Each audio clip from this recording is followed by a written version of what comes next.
stand-up comedian should never tell on Netflix. Number one, we should never joke about money because people are stressed about money. Jokes about money are funny to me. This is why I will joke about money.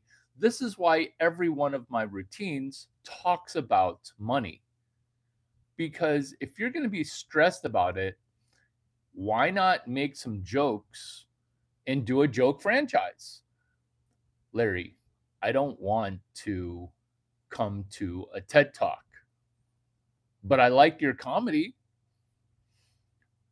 When you're saying that you don't want to come to my TED Talk, you're saying I should be dumbing down my humor. Half the time, Larry, that you're talking, I don't understand what you're saying. I don't understand what you're saying. This is why you should joke about money, because this is Dicky the Duck. Who's Dicky the Duck? Dicky the Duck is a mascot. Normally, mascots are in the background. Duck is deeply understanding credit knowledge. I think Dicky's a little dirty. That's why his dust went up my nose. You see, in making jokes about money and violating one of the 10 jokes you should never tell as a stand-up comedian on Netflix, which is reminding people during their escapism that they've got some money issues. Let's not remind people about their money issues, because you're trying to be a vacation. You're trying to just lie to people. You're trying to just distract them. It's called bread and circus. It isn't called deeply understanding credit knowledge. It is not called deeply understanding capital knowledge. It is not called deeply understanding crypto knowledge. It is not called deeply understanding Chapter 9 bankruptcy. This is a visual aid. This is Larry the Starfish.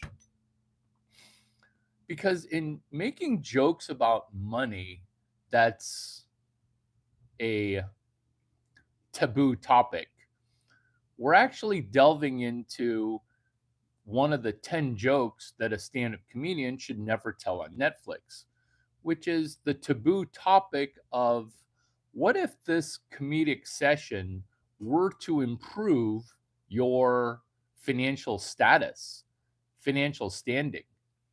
Because it's like the joke about, hey, Larry, how many times a day do men think about sex? That would be as much, if not more, than how often we think about money. Because when we deny the fact that we are always thinking about money and sex, that's what makes men good at comedy. Which is, why aren't women good at comedy? Why aren't women good at chess? Why aren't women good at things that women are horrible at? Why? We delve into these within the 10 jokes a stand-up comedian should never do on Netflix, which is, ladies, the joke of Oriental orgasm. Oriental orgasm. So we can talk about the person who graduated after Tampa Bay Buccaneers while a general manager for the San Francisco 49ers, who waited so long to finally matriculate. What is matriculation? It's, oh my God, it took you 20 years to get a bachelor's degree at Stanford University. Matriculation. It sounds like an Oriental orgasm because some people, they actually never matriculate. What are we doing? Larry, can you tell us what we're doing? We're doing 10 jokes a stand-up comedian should never do. Your job is to comment something, and my job is to stay on script and also read your comment. You like that? I know. It adds a layer of difficulty. It adds a layer of difficulty. Why are we adding layers of difficulty? Isn't doing stand up comedy hard enough? Yeah, it is hard enough, but you have to work the crowd.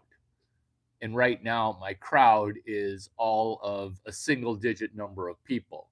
Therefore, we're doing 10 stand up comedian jokes that we should never do on Netflix. Just Lily has said hi. Welcome. Welcome. JBA. Right on cue to Stanford grad, Hall of Fame, baby. JBA. It's a Jewish in business administration, a JBA. Why is it a Jewish in business administration? Because there's some slander that's been going on, which is Indian and Jewish people are kind of sketchy when it comes to business dealings. They don't call it a Asian call center, they call it an Indian call center. JBA.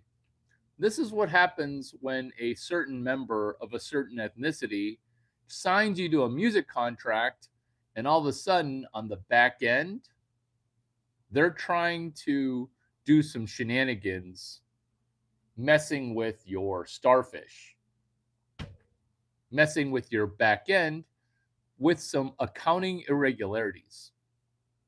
This is the countermeasure to a JBA. Keep up the good work. I subbed. I appreciate you complimenting me on the work. Tell me what your channel is, and I kind of want to subscribe to you so that way we can sub. Because that's the Goyam School of Business. Oh my God. So you said Stanford. You said Stanford. This is the Goyam School of Business. What's Goyam? It's me and you. These are 10 jokes a stand up comedian should never do on Netflix, which is if you're a Goyam and I'm a Goyam, shouldn't we be in a Goyam School of Business where we learn to deal with people that have ever changing criteria, ever changing truths, ever changing genders, ever changing targets to hit? Because when we're constantly missing the target, maybe it's not the fact that we have bad aim. Maybe it's the fact that the target's always changing. How many days a week do you think about sex? Because it turns out a lot of people have been bringing that number to Larry. Sometimes not every day. Larry, sometimes I don't think about it. What? How can you never think about it? Oh, no, I don't know. Tell me. Well, you know how you're on a cold streak? You just end up never thinking about it. But here's the problem. Here's the problem and the comedy of it, which is what happens when you do start thinking about it? What happens when you do start thinking about it? Do you guys ever think about sex? Heterosexual sex. Where are my homosexual haters? Where are my homo haters? Where are my homo Hail Marys? Do you guys remember when these streams would be packed with homo NPC robots? Yeah, that was a lot of the viewership was trying to do harm, whereas once the harm could never be done, I thank you for your energy. I thank you for your effort to try to ruin me. Oh my God. 10 jokes a stand up comedian should never do. Because the harm in trying to ruin a person, that's kind of somebody's ass model. That's kind of some people's dating model, is trying to just do harm.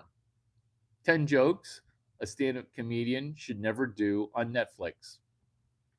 Have you guys ever been watching Netflix and all of a sudden you get inundated with the message of do some deviant sex stuff? Have you ever been watching Netflix and you're like, why is why is transgender thrown in your face? That's not even funny sometimes. In fact, it's never funny. It's only funny, I guess, when I do it because I'm asking you not to do it. Oh my God, this is right on topic with the 10 jokes a stand up comedian should never do, which is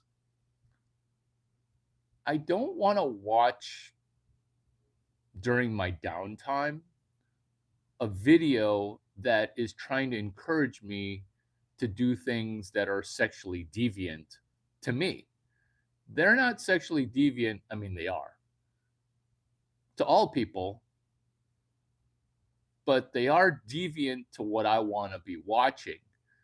Have you guys rented a video where they say, hey, this seems like a free video, but we're actually going to charge you for it?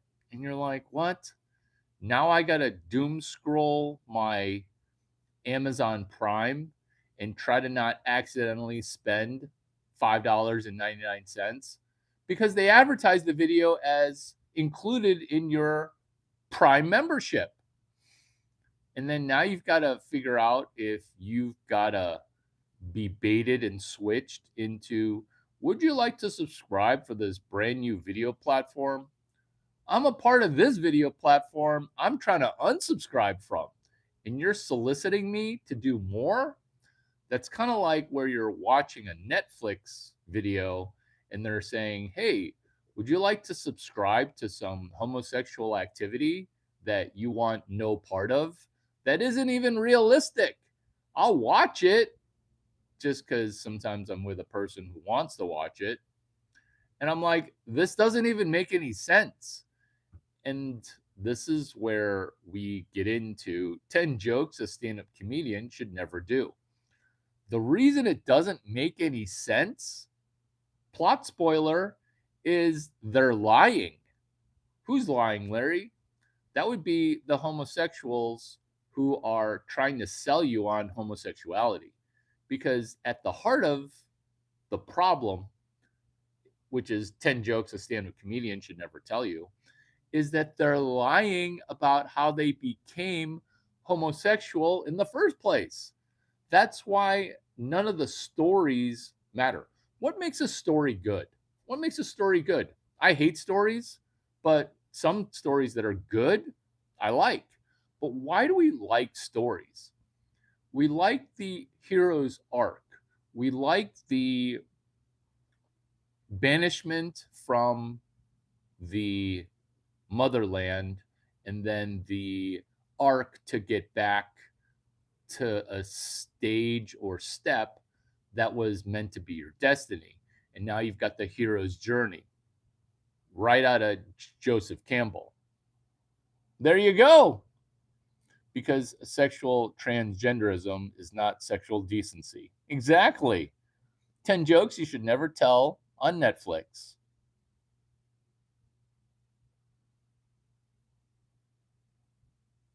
There isn't actually. Is there some way to discuss transgender without acting like we're throwing it in your face? It's the problem of, okay, cool. Thanks for telling me about your sexuality. But have you seen early transgenderism, which is on Netflix, coincidentally, on the TV show Veronica Mars? Early transgenderism, when it was presented, was transgenderism where females, he, she's, look like a she, where it really looks like a woman. Whereas late stage transgenderism is the dude's got a hairy chest shooting people. Like it's not even close to the early stage of presentment. I'm talking about Veronica Mars TV show circa 2005. It's like watching a time capsule where you're looking at people and you're like, what? They let heterosexual people make out on this TV show? What's going on here? Yeah, TV shows, they used to have heterosexual people making out. Recently, Starfleet Academy, they had a Klingon dude making out with another dude. 10 jokes you should never tell, dental floss, reuse and reutilization. Larry, tell me you don't save money by reusing dental floss. Oh, I don't do it to save money. I do it for the uniquely self-satisfying thing to know that I'm actually looking at used dental floss that I'm going to use after I eat ribs.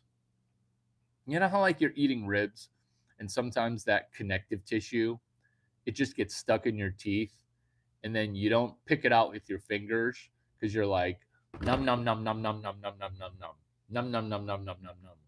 And then after you're done eating, I know, talking about eating ribs kind of gets me excited. So you're eating these ribs, num num num num num num num num num. And then you're saying to yourself, "Oh my god, I can't wait. I can't wait to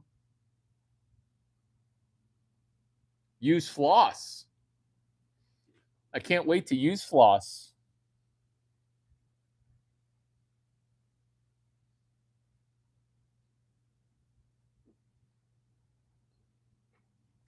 Not being able to use floss until you use floss is the best marshmallow test. These jokes are 10 jokes a stand-up comedian should never tell. Marshmallow test. Larry, are you going to be anti-black people now because black people can't pass the marshmallow test? Why is everything a comedy minefield where what? I'm talking about a marshmallow test. What is a marshmallow test? It's where you present a child of any race a marshmallow. You present them a marshmallow. They want to eat the marshmallow because it's sugar. It's soft and it looks like cotton candy.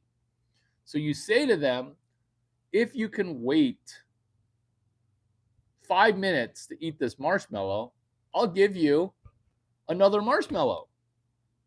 I'll give you another marshmallow.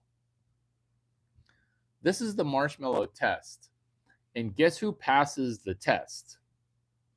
Everybody who isn't black.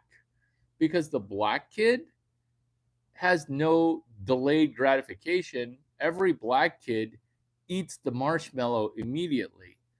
This is why crime gets committed, because I see something that I want, I'm going to steal it. What happens with the marshmallow test is 10 jokes that you shouldn't tell on Netflix, which is 1, where's your dad? 2, why can't you invent something? 3, where is your delayed gratification? 4, have you thought about the fact that a time machine, you don't use a time machine to go back in time to make bets. Like, that's not what you use a time machine for, because we're all in a time machine right now. We're all moving forward, and some of us are winning at the marshmallow test, whereas other of us are failing at the marshmallow test. So, this is stand-up comedy. I brought up a marshmallow. By bringing up a test, this is a cheat code. This is YouTube. This is us passing the marshmallow test while we're with a Chinese cowboy who's got a delightful thinking cap on. It's a delightful thinking cap. And the marshmallow test is, can you win at something that is going to be told to you in the future? You can ask me to stop being racist, but remember, us black people, we can't ever be racist, especially when we're being racist against white people, which is also what I am. Do you see how when you're trying to hit a moving target, it's 10 jokes a stand-up comedian shouldn't do, which is, there's a moving target. Why are you defining my gender? Why are you defining my race? Because black people using the N word, it's prolific. Why is it prolific? Because it's trying to get power over yourself while constantly dropping the N word, while constantly failing at the marshmallow test. J19 Metallica has chimed in to say hi. Pennsylvania, 1600 Pennsylvania Avenue. That's a party. Put a pin in that because that's a real party. Put a pin in that. I'm laughing at my own jokes. 10 jokes you should never tell. Teabagging. So when we're telling jokes about Chinese people and sexual jokes told by a Chinese person, we're going to tiptoe into teabagging. Why do we have to tiptoe into teabagging? Why? Because I didn't know that people really did teabag. I didn't know that. Did you know that? I knew that because someone said teabag. Why are we doing 10 jokes that a stand-up comedian should never do on Netflix, but here on YouTube? Because there's a window of what we're allowed to joke about. That window is in flux. That window is changing. Have you guys noticed that your algorithm now has brought you to me? Whereas before, I wasn't just shadow banned, I was banned. This this setup, it's actually pretty sweet. I'm not talking about this setup of my orgasm of evidence, what is actually going on with my interior design person, correct? Oh, there's more.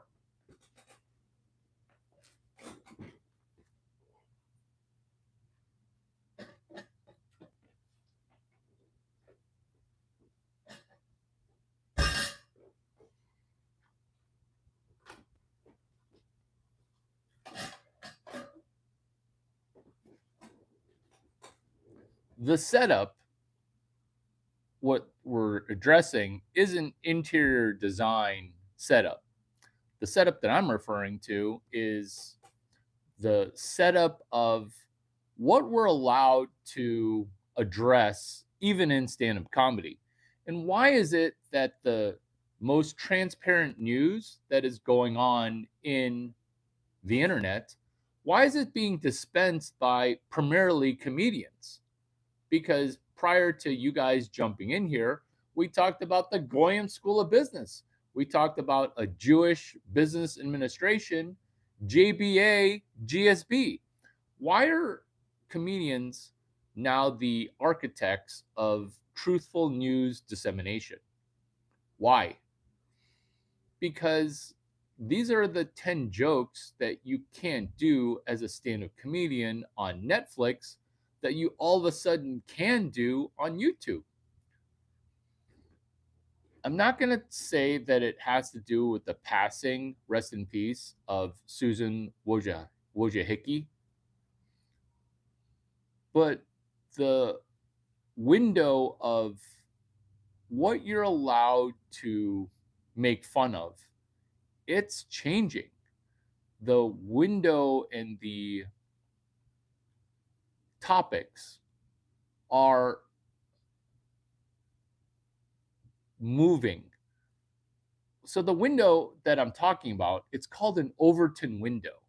And an Overton window is legally a window of what you're allowed to even bring up.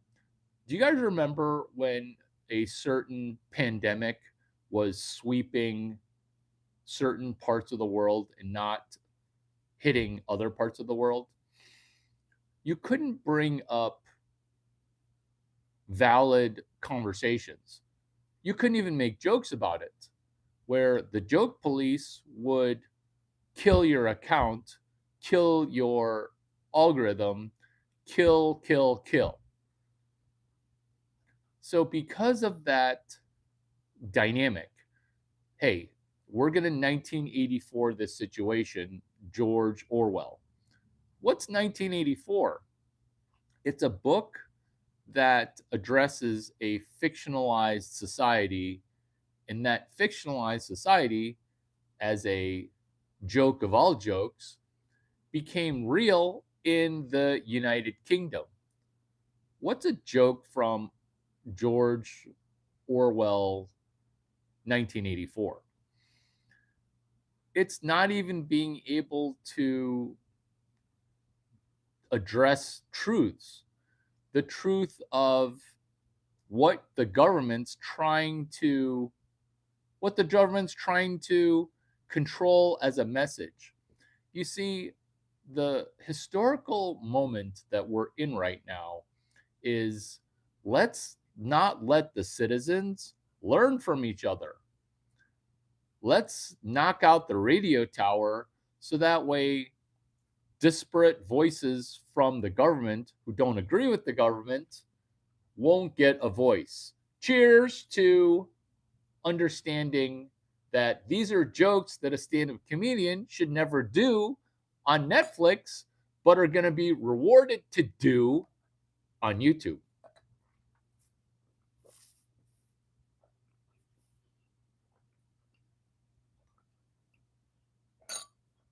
Sarah Park, Lisa Kim, Eileen Gu, Alyssa Liu. Larry, are you just listing out Asian girls? You look like the kind of guy who never dates Asian girls. The reason I'm listing out these women is, if you just change one thing ever so slightly, you'll get a massively butterfly affected human. Sarah Park, Lisa Kim. You see, sometimes people that sound like they'd be exactly alike are nowhere even close to being alike. Am I talking about Eileen Gu and Alyssa Liu? Come on. Like, come on. You can't say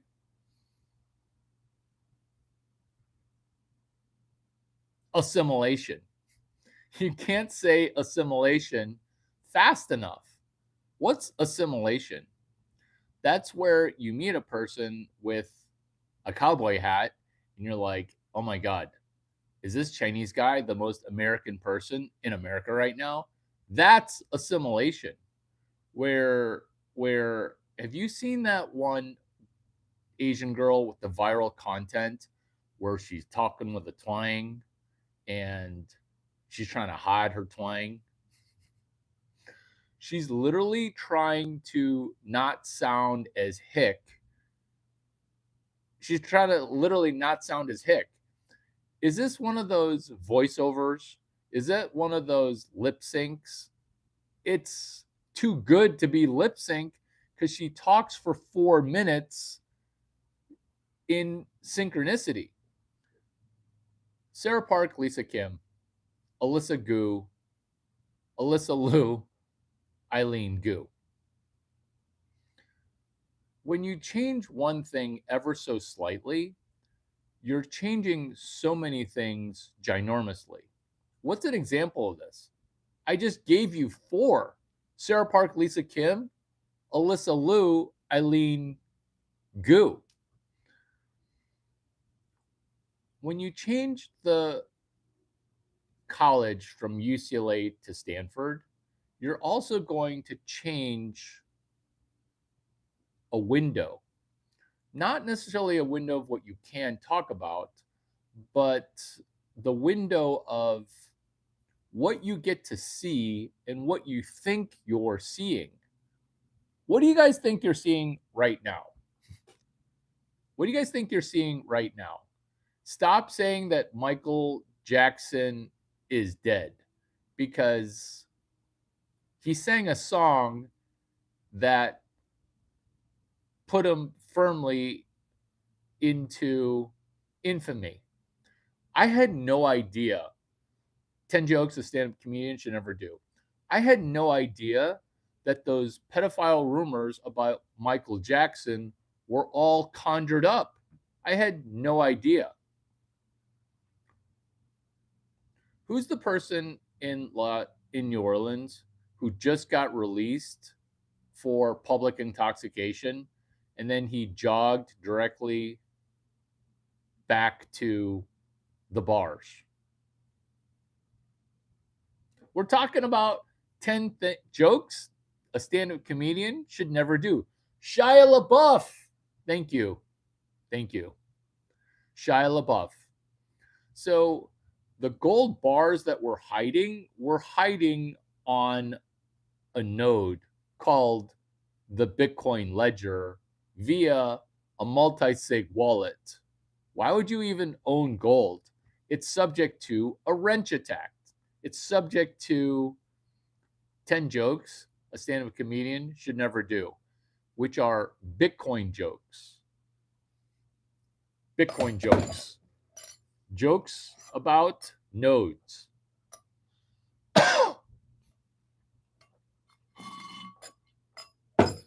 Larry, quantum is going to come for your corn. Quantum. This is 10 jokes a stand-up comedian should be doing, which is Hail Marys about things just by saying a word, such as the Hail Mary of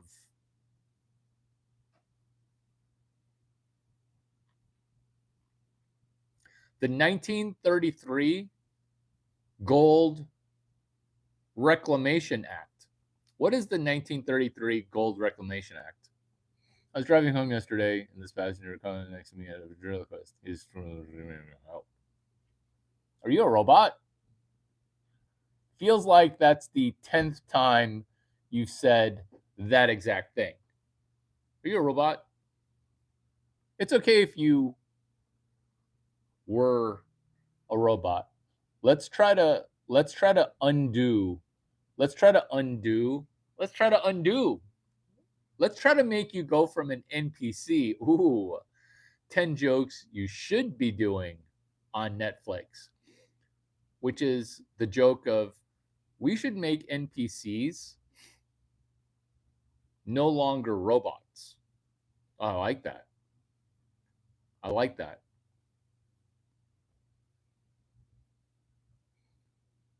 Heather, Heather, Heather, Heather.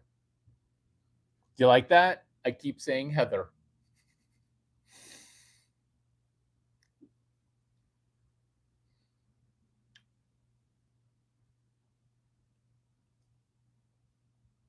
Have you ever dated people only named Heather? The reason that makes it easy is it's like a game where sometimes when you date people, you know how sometimes, well, you do know, maybe you don't.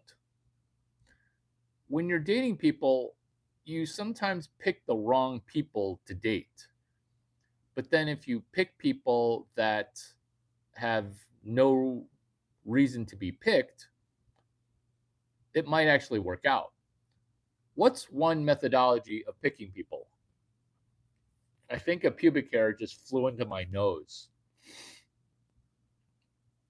which is what if you only dated people named Heather? What if you only dated people named Heather?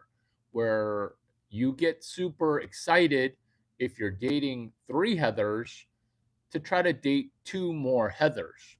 And so you go from person to person with great enthusiasm, not Heather to Heather with great enthusiasm, because I've dated Heathers before. It's okay. But I'm talking about meeting new people and trying to meet another Heather. You know how when you're meeting new people, sometimes you're saying, oh my gosh, I'm really tired. I don't want to meet people. I'm currently dealing with 3 Heathers that I don't even really love right now. I'm almost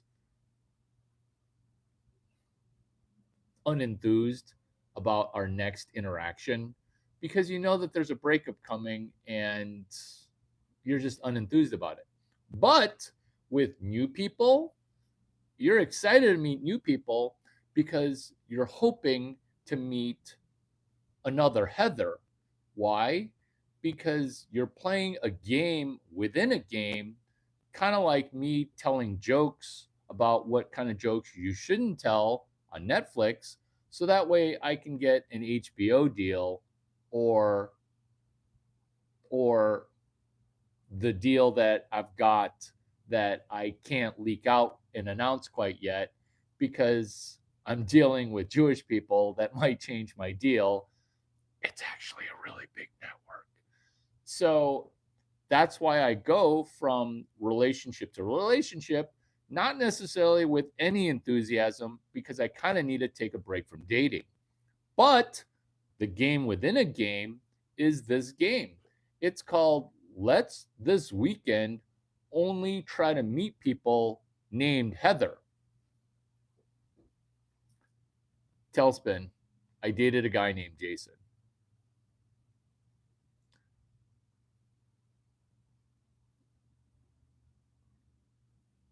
Is this where you want to call me Jason? I don't even understand what you're saying. To prove that you're not a robot, tell me something that you see in my background. Tailspin. And also dating dudes named Jason when you're a dude, okay? That's not quite the same as playing the game of let's all try to date 5 Heathers. Let's try to date 5 Heathers. When you say your name's Heather, are you saying that you're my ex Heather? Because that would be awkward because we're going to be dating Heathers. So, why do you become more enthused when you're meeting new people? It's because you're playing a game within a game. Because when you're meeting new people, sometimes your enthusiasm level it's low.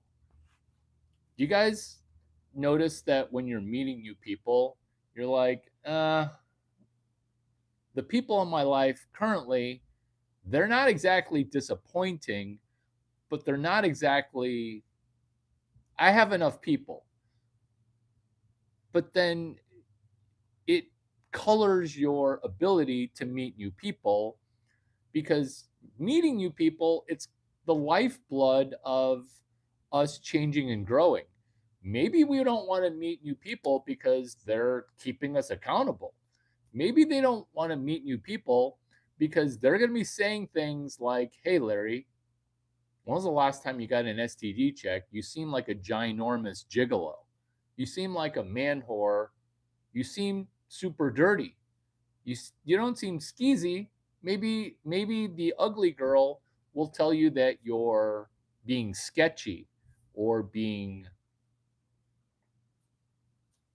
gross because you date more, you think you're hotter than you are, whatever the feedback is. But you're going to be happily receiving that negative feedback that may be true, that may be untrue. Why? Because you just need to meet 15 more people in order to meet 1 more Heather. That's approximately the the math of it. Larry, it sounds like you only date white girls. Why does everybody say that? Why does everybody say that? I actually want to date, I want to have that jungle fever. What kind of fever is jungle fever? Larry, are you talking about black girls? I wasn't, now I am, which is jungle fever. I really think that Asian girls are exotic. I can't help it. Exotic. Larry, are you pretending to be a white guy, pretending to be a Chinese guy, pretending to be a white guy? Welcome to Sarah Park, Lisa Kim, or is that Lisa Park, Sarah Kim, Eileen Gu, Alyssa Liu. Gulu Park Kim. Oh my God. That sounds like a law firm that does not exist. Gulu Park Kim. Gulu Park Kim. What does Gulu Park Kim sound like? Larry, are you dropping brand new jokes while you're riffing on existing jokes? Because I haven't laughed one time. I haven't laughed one time. I've been here 41 minutes. If you haven't laughed one time, comment, hey, Larry, I've only laughed at your prior videos. Your older stuff, Larry, your older stuff is better than your new stuff, Larry. You're never going to get that new platform comedy deal that you've been hoping for. Because your old stuff, it's better. Larry, I just got here. Nanya, Texas on the back. That sounds like a username that you just came up with. Is that an alias you just came up with because your name's Heather and you're trying to tease, hey, I'm Heather from Texas. I'm on my back. It isn't cocaine in my nose. I've never actually done cocaine. It's either dust or hair. Have you guys ever hooked up with a Indian or Pakistani girl and she's got massive pubes because you've been hanging out with her for 13 hours in a row, and now she's got either a 9 o'clock shadow or a 3 o'clock shadow or a 6 o'clock shadow or a 11 p.m. shadow? Larry, what are we talking about today? We're talking about how shadows grow pretty quickly. Have you guys been with a Indian girl or a Pakistani girl before?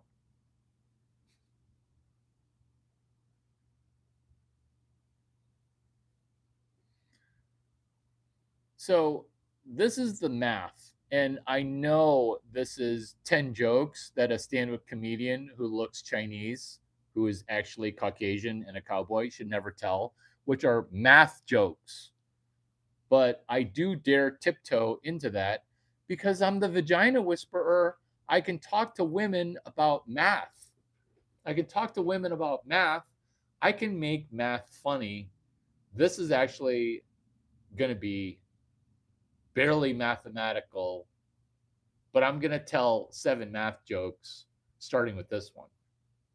So, when an Indian girl or a Pakistani girl or some girl who's super, super, super, super hairy, they're really hairy, okay? They don't smell bad. Stop with the racist, stop with the food judgments. It's not that they smell bad, it's the fact that the food that they eat, it smells bad. So, this is the math. Did I just tell a gastrointestinal joke? Not yet. Not yet.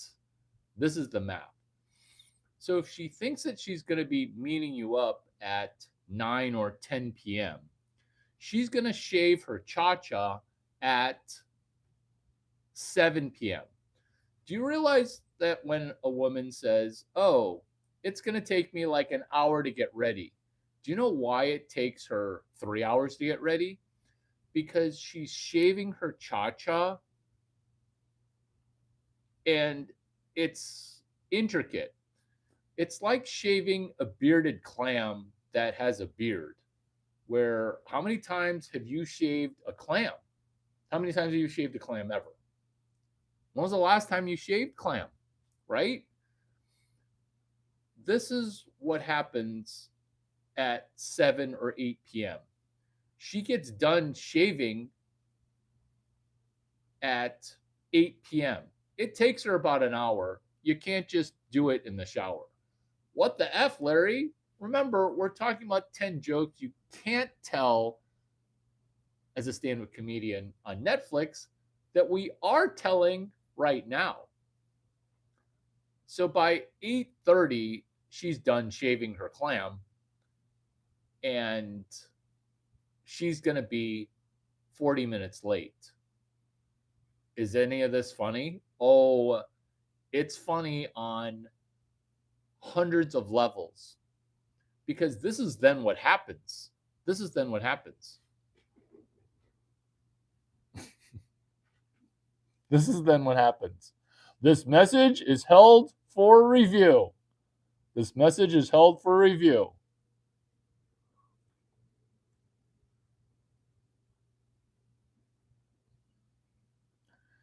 This is the Vagina Whisperer talking about BVP, Best Vagina Practices. Best Vagina Practices. This is managing our vagina. This was a joke? Math. Not really. Larry, you're killing me here. So she's finally done shaving. She's finally done shaving. She's finally done shaving. Now it's time to go to dinner. I'm the guy who brought going out to dinner on dates a thing. I'm starting that trend August 2026. I'm starting that as, hey, dinner dates. Do you remember those? Because dinner dating died during COVID. And then it kept on dying worse and worse. The only people doing dinner dates right now are boomers. Have you guys been to a restaurant lately? It's like there was a economic calamity that caused anybody younger than 50 to never eat out. I don't know what happened. Maybe I do know what happened, but this is 10 jokes a stand-up comedian shouldn't do, which is economic calamity, economic collapse jokes. The math of cha-cha shaving. I don't know what is going on with my nose right now.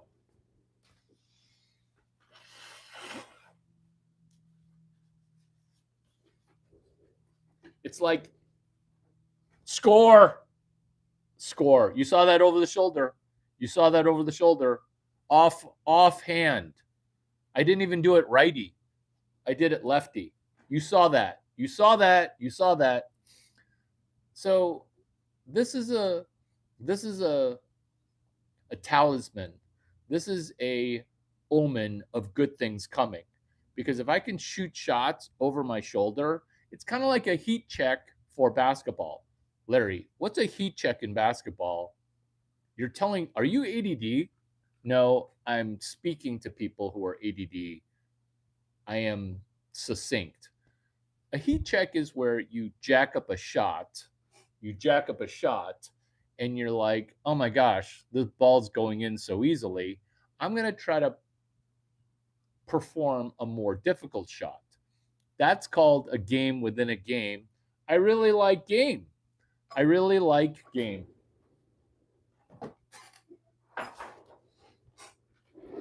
So when you shoot a more difficult shot and it goes in, then you're unstoppable. Then you're in fuego. Then you're in flow state. And then you take your flow state and you say, I'm going to make a joke about math as a Chinese guy who's the most American person in America. Here's my math joke. So she's done shaving her cha-cha at 8:30. Dinner takes 3 hours because it's stupid and I'm going to be starved after this dinner that's going to take 3 hours. We don't bang right after the 3-hour dinner. That's not how dates work. which is why nobody takes people out on dates anymore to dinner, because zero people want to have sex right after eating a ton of dinner. So that's why men don't take you out for dinner. Me, I'm tired of banging you. I'm hoping for a sex break because my penis is broken. I'm going to take you to dinner with the hopes of you being too full to want to have sex. But that's just me. She shaved her cha-cha. She got done shaving it at 8:30. She started shaving it at 7 o'clock. After dinner is a party or drinks or some acquaintance's birthday that we don't bring a gift for, we don't bring a card for, we don't even see whose birthday it is because the birthday girl, she's 3 hours late. These math jokes will keep on hitting. Why are these math jokes hilarious? Because the girl's birthday, she can't calculate what time it is, not because she's shaving her cha cha, but because she is just going to be late for her own birthday party because that's her birthday party. So we're at this birthday party, and this is going to drag for maybe 2 hours.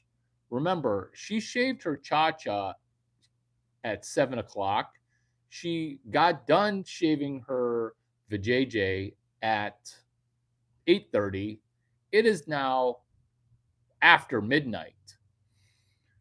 By the time we figure out your place, my place, or a hotel, it's going to be 1:15, 1:30. Now, if you can do math, it says that her clam now has a shadow. It's called a 1 o'clock shadow because unless she shaved her vagina again at dinner in the restaurant, you guys know those really nice restaurants where they have a restroom attendant, and the restroom attendant, they hand you a towel to dry your hands. They have mints. They encourage you to actually not shit because there's a person standing 2 feet away from you. Unless she shaved her cha cha because the bathroom attendant presented her with a Gillette shaver, disposable blade, she has not shaved her cha cha in 6 hours. That's a big problem. That's a big problem. Why? Because now there's going to be a thing. It's called stubble. Not that I even eat vagina because I'm saving that for marriage, but stubble, it's like razor blades down there. It's definitively the math that you need to do, which is you should have hooked up before dinner. And that's a tricky proposition because depending on her spackle application for makeup application, sex before dinner is going to be incredibly tricky. Incredibly tricky because you want to nail it right after the shaving. So, Larry, Larry, why don't we just let her shave it again? Why don't we let her shave it again later? This is why.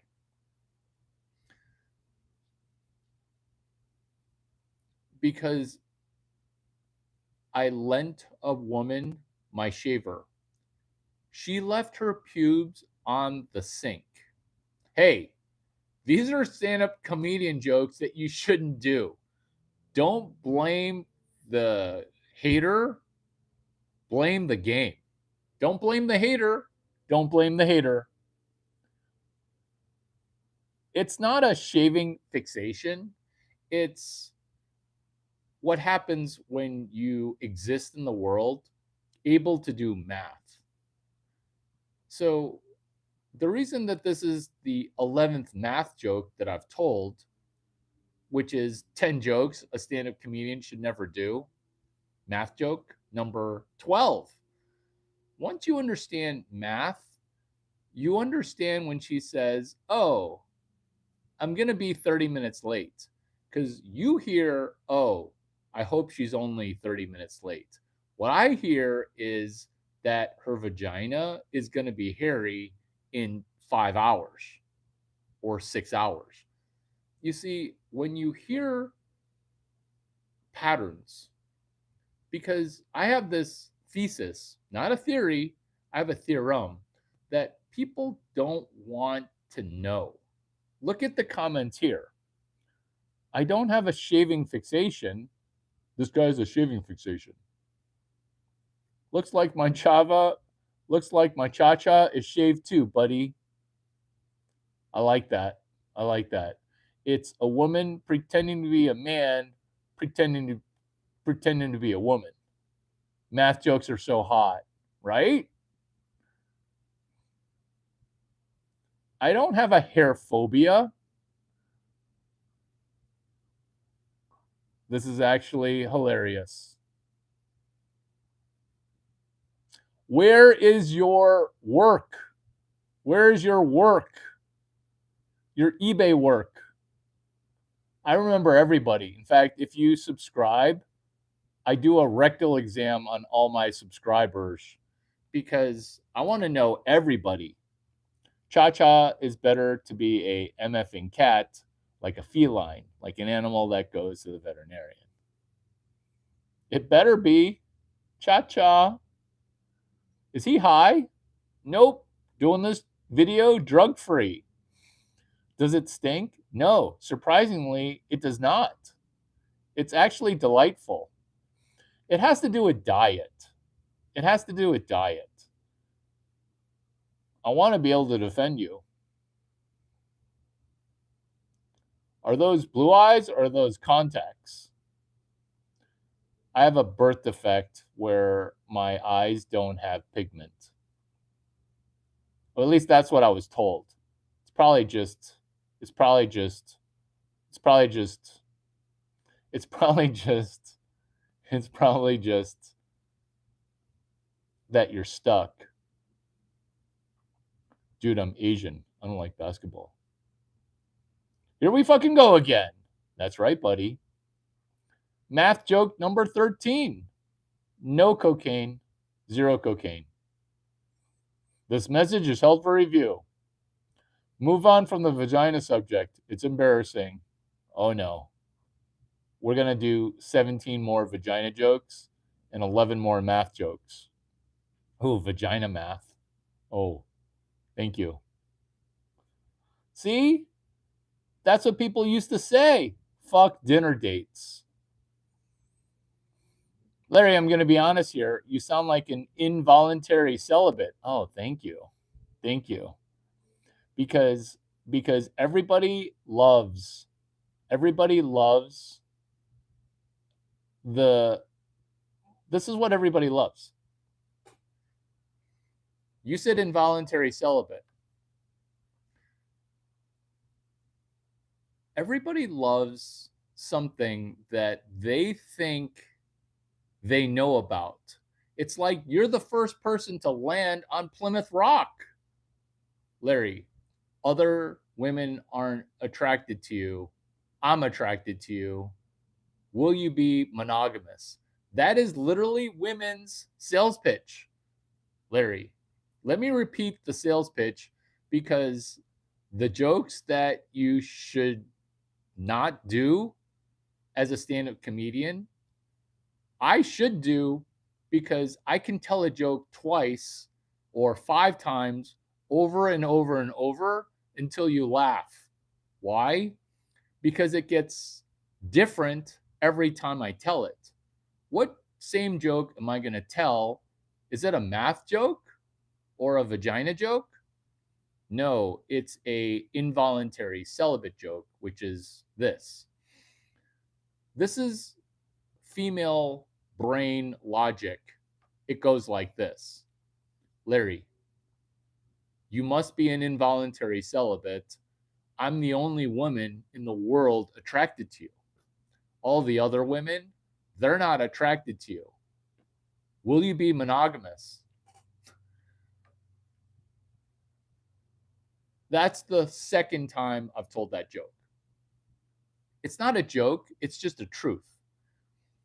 That's what makes these jokes amazing and not able to be told, because comedians right now are the curators of truths.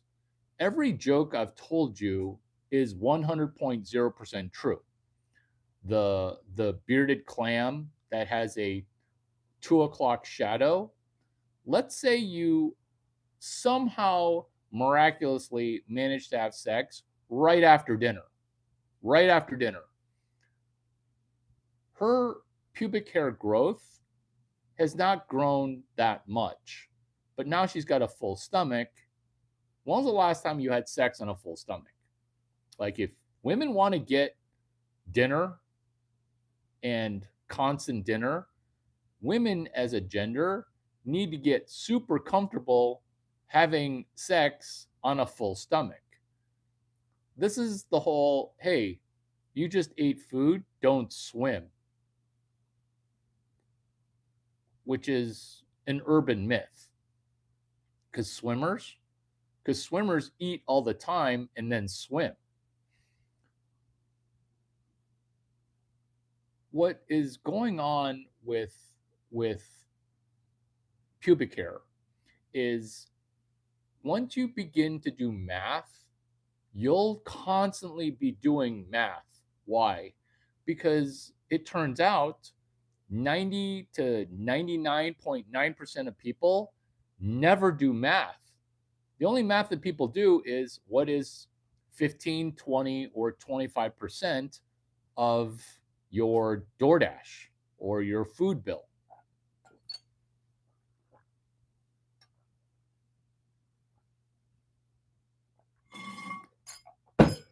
Tip calculation. That's the extent of people's math. Whereas pubic hair growth, it's the rate of change. Oh my God. Oh my God. Is the Oriental cowboy going to do some calculus? Area under the curve? Rate of change. You see, the pubic hair growth, it's on a curve where the pubic hair is going to grow faster and faster and faster after it escapes stubble velocity. What's stubble velocity? What's stubble velo? It's the velo of how fast hair grows right after you cut it. When you can't do rate of change, because you thought we were doing math, arithmetic math. It's 2 a.m. She shaved her cha-cha at 8:30. Therefore, at 2 o'clock, there's going to be stubble, razor stubble. And then if you do morning sex, which occurs at 5:45, 6 o'clock, definitely before 8 o'clock, it's not even going to be recognizable below the belt, because the growth rate has rate of change. That's what makes calculus such an innovation when we invented calculus in the 1600s, because the area under a curve isn't just arithmetic, isn't just square footage. And if you're not able to pass, if you're the ethnicity that couldn't pass the marshmallow test, none of this humor is going to hit with you, because the pyramids in Africa, black people didn't come up with that. Black people didn't come up with that, which is calculus, which is joke number 7. Not that we're doing math, calculating how many math jokes we can get away with telling. Not calculating that. We're not calculating that. What we are calculating is a red light, which is time spilling my empty water bottle.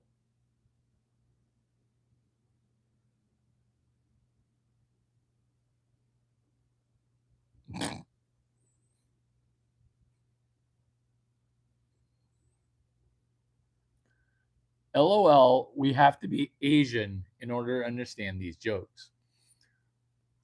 So, quarterbacking, alpha males. Quarterback like football, alpha males such as people who play professional football.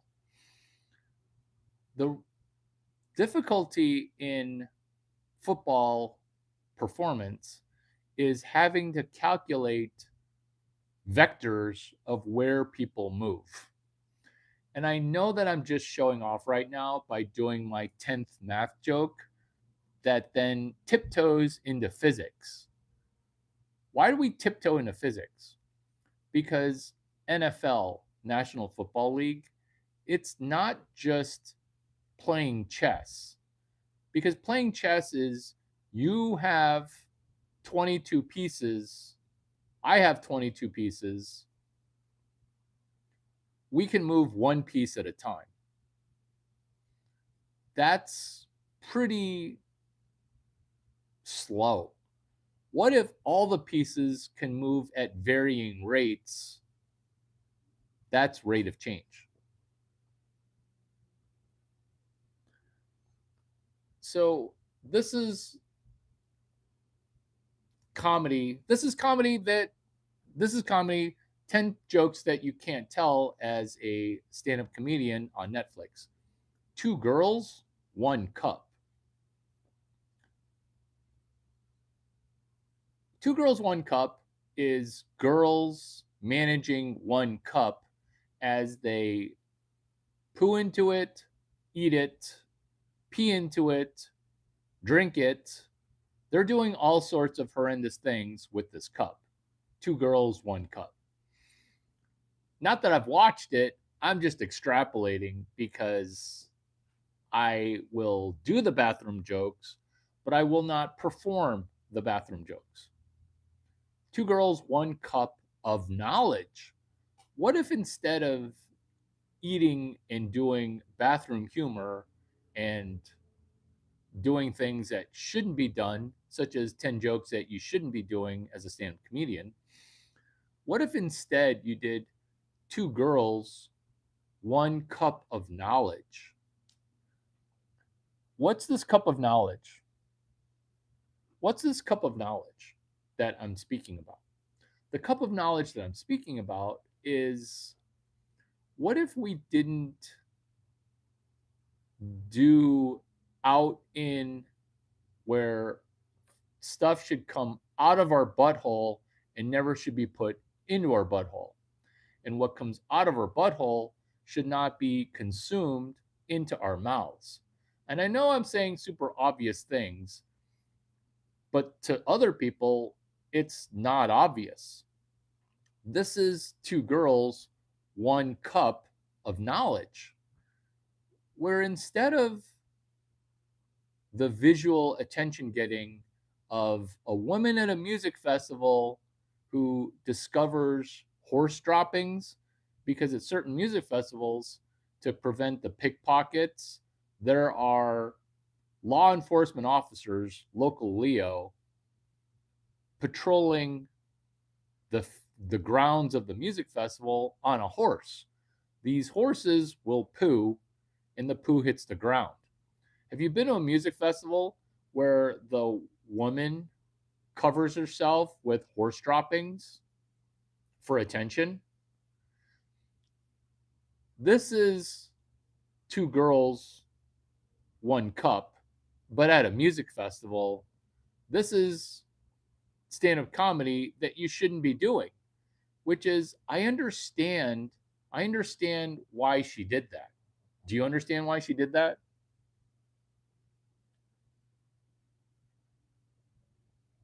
Do you understand why she did that? Is he asking for audience participation?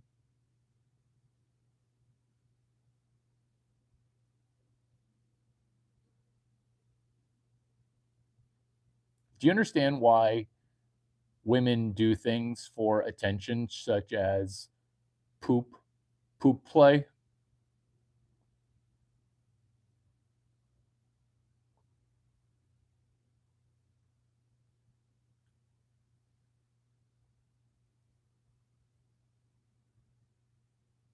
Oh, my trauma is de-traumatized because if we talk about it,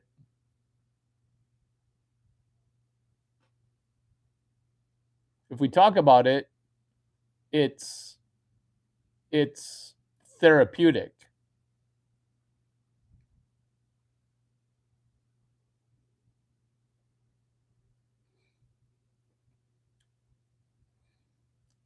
Blue and green slacks, I'm perpetually grateful for your wisdom and insight. When it comes to cowboy charisma, you are number one content creator in the vanguard of urban prosperity. Larry, I blame you because you have a unicorn above your fucking head. Oh, the unicorn, the unicorn, the unicorn, the unicorn.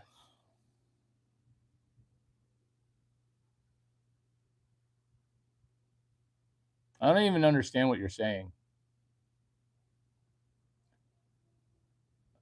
So when you self refer to yourself, you. So you brought that up. I'm going to pin it. You brought it up. I'm going to pin it. So I'm dating this blonde with giant boobs. Let's call her Tanya. To give her a last name, we'll call her Russell. Tanya Russell. Blonde, giant boobs. We'll call her that because that's her name. This guy definitely takes craps in the shower and stops the poo down the drain. You brought this up. These are 10 jokes a stand up comedian shouldn't do. So, Tanya, she's got a roommate that poops in the shower. Why does she poop in the shower? She poops in the shower because she's trying to get poop into the game. So, I don't want to know the stuff that I know, which is, do you know why it starts? It starts where someone's trying to touch you inappropriately. So, in order to protect yourself, you poop on yourself and then you rub it on yourself. And then you become an adult. And that's part of the ritual. You don't want to know what I know. This is not math jokes. This is psychological jokes. I don't want to know why you do things. So, Tanya Russell, blonde, big boobs, very nice. Very nice. Her roommate, hot mess. This hot mess roommate would poop in the shower and then dispose of it. But why are you pooping in the shower? I don't know what her cha cha was like. I don't know what her cha cha was like. I saw her cha cha because everybody saw her cha cha. But I filed it away for I'm gonna try to forget that. But kind of like this set of jokes, the way to get over it, the trauma of hearing it, is not to say I'm gonna subscribe and comment because I like his other jokes. These sets of jokes, it's too funny, too inappropriate, too bathroom humor. Because when the cute girl with the big boobs and the blonde hair has a deviant roommate, my guy friends were like, Have you tapped that? No. Why would I want to?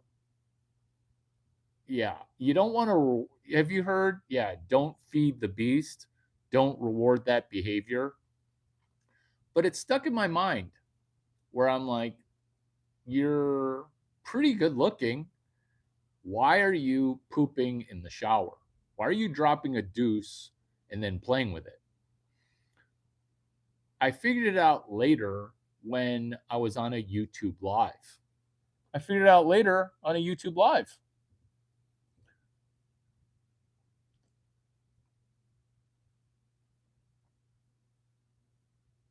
Ew. Ew.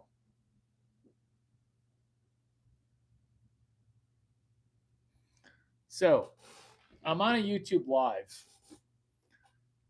and somebody from Pakistan, India chimes into the chat with perfect English, not liking my content that was innocuous about Web 12 or what they do teach you at Harvard Business School or what they don't teach you at Harvard Business School that they used to teach you at Harvard Business School. It's something that was very Harvard Stanford. And India Pakistani was having none of it. Having none of it because this is the inconvenient truth that minority people hate, which is a library card and a YouTube account cost $0. Boom. So they were having a hard time with, oh, this is a Ponzi scheme. Like, it's just stand up comedy, buddy. It's just stand up comedy. Oh, this is a pyramid. Okay. Okay. Like, you're a hater. I get it. Then said hater said the most insightful things I've ever heard because the hater was angry. I tend to understand haters and give a psychological eval because remember, not only can I do math and physics on a date while being funny and connective, I can also do psychological evaluations using text only. Have you guys been to one of my fortune teller fortune readings on YouTube? Yeah, you tell me 5 sentences and I'll tell you one, how tall you are, two, how many times you've had sex in the last 10 years, three, everything. So, what I learned on YouTube, what I learned on YouTube, connected to Tanya's hot friend who had slightly smaller boobs than her, but was taking a dump in the shower and catching it in her hand in the shower while showering loudly with the door open. It connects to Indian Pakistani dude. This is how. He said to me in the chat, poop in one hand, now poop in the other hand, and now clap. Like, that's not a FU. That sounds like something that you've done before. Because in 1,000, in 10,000, in a million years, I would never say that as an insult. I would just say, hey, Larry, it offends me that you like vagina that's shaved. Why can't she just have a bushy vagina?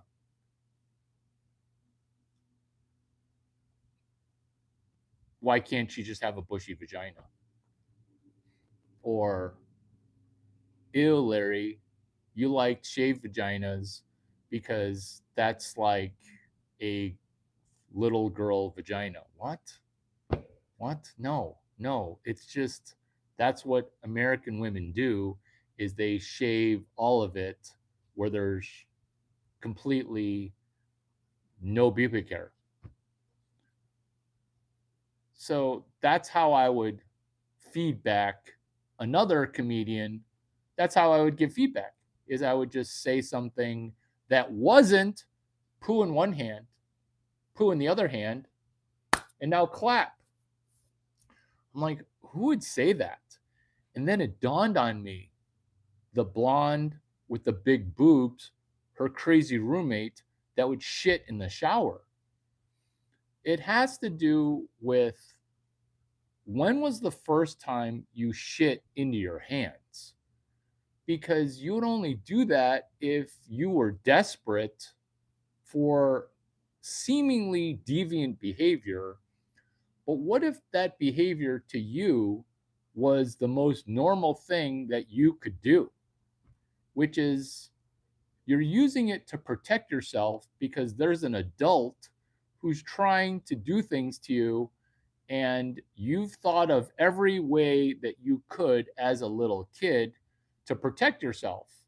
So, one of the ways that a little kid would theoretically think to protect themselves is, I'm going to cover myself in poop. And that's going to be my protection mechanism. That's going to be my protection mechanism. It's not anything that's happened to me. I just am the guy rocking the 500 points for an IQ. If you think that an IQ of 488 rounds up to 500, okay? Because I hear something and I just figured it out. I just figured it out. It didn't happen to me, but it does make sense, right? It does make sense, because when was the first time you did something? 10 jokes a stand-up comedian shouldn't do. Tiptoeing into homosexual humor. You see, I'm from the Midwest, and we used to tell gay jokes, and they were funny. But then I moved to the San Francisco Bay Area, and I'm like, oh my God, people really are gay here. People really are gay here. No, that's not what she's thinking. That's not what she's thinking. That's not what she's thinking. Nobody thinks that. Nobody thinks that, because geographically, the shower is right next to the toilet.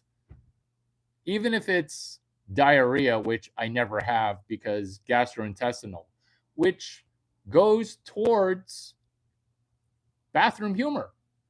There's no emergency dump from the shower that you can't drop into the toilet.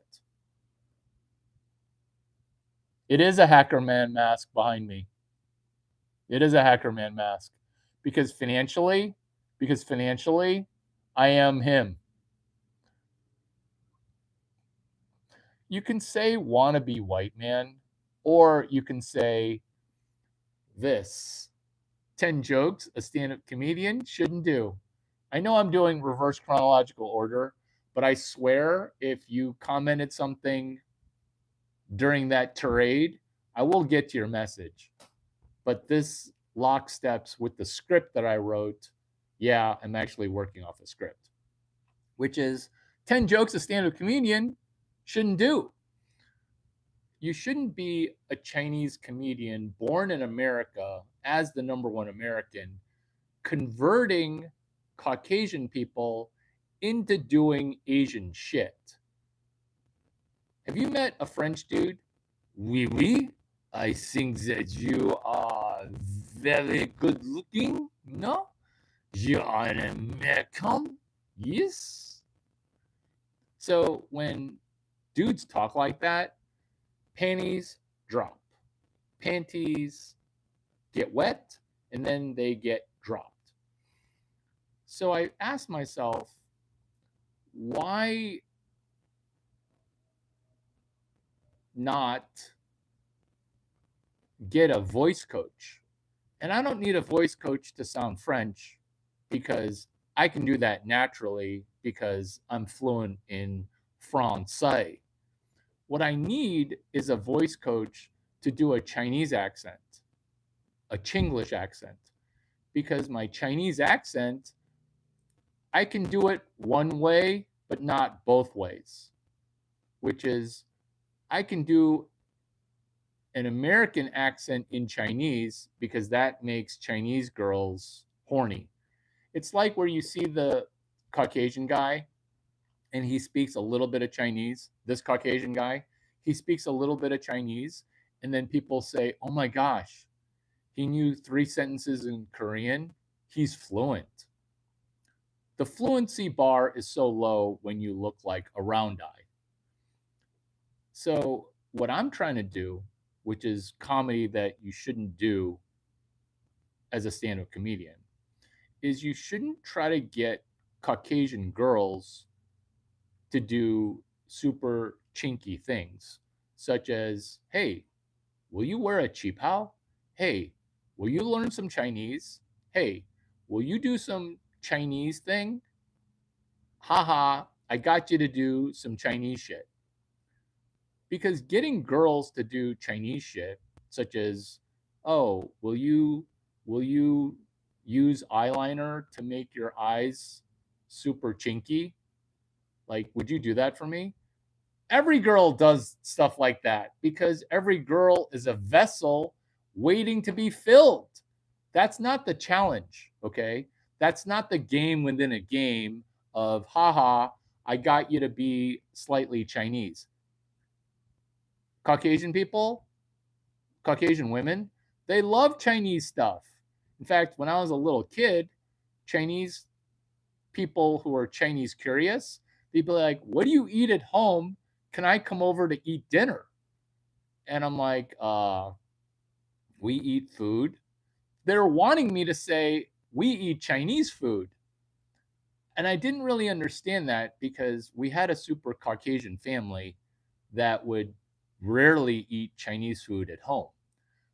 But white girls, they wanted to come over to my house for Chinese food. I didn't really understand it at the time. I mean, it makes sense, but this is why this is 10 jokes you should never tell as a stand up comedian, which is you want to be the Chinese, you don't want to be, you do and don't. And this will be less confusing once you understand this, because then you'll understand everything, which is you want to be the Chinese comedian who's convincing professional athletes who are black and white to do shit that is super Chinese. Let me repeat that joke because I will just hammer that joke because it's money on 650 million levels of money. Because what we're doing is we're not even talking about a taboo topic, which is now made taboo, which is this simple question. It's a simple question. Did you take math class before math class? If you did not take math class before math class, you're going to get smoked by the Chinese person who took math class before math class. 10 jokes a stand-up comedian should never do, which is encourage you to take math class before math class. I'm not actually having an IQ. I'm not a person who has an IQ of 488. It's not a joke. It just looks like it's 500. Why? Because before I took Stanford Engineering 145, I took Stanford Engineering 145 on Steve Chen and Chad Hurley's website. Who's Chad Hurley, Larry? Who's Steve Chen? Stop name dropping. Bro. From India, bro. From Africa, bro. From Pakistan, bro. It's not name dropping if you don't know who Steve Chen and Chad Hurley are, because we're using Chad Hurley's product. We're using RJ and Steve Chen's product, which is YouTube. Before you take Engineering 145 at Stanford, you want to take it on YouTube, Why would you take engineering 145 before you take engineering 145? Why would you want to do that? Because that's not how school works, Larry. That's not how school works, Larry. Oh, you're going to tell me how school works with your sub 250 IQ? You're going to tell me? IQ jokes. 10 jokes a stand up comedian shouldn't do while rocking an IQ of 88. You see, you think that my IQ is 500 because everything that the professor says, I understand and will ask an expansion question on. This is because before baseball game, I'm practicing baseball. Before I score 40 points in basketball, I took some warm up shots.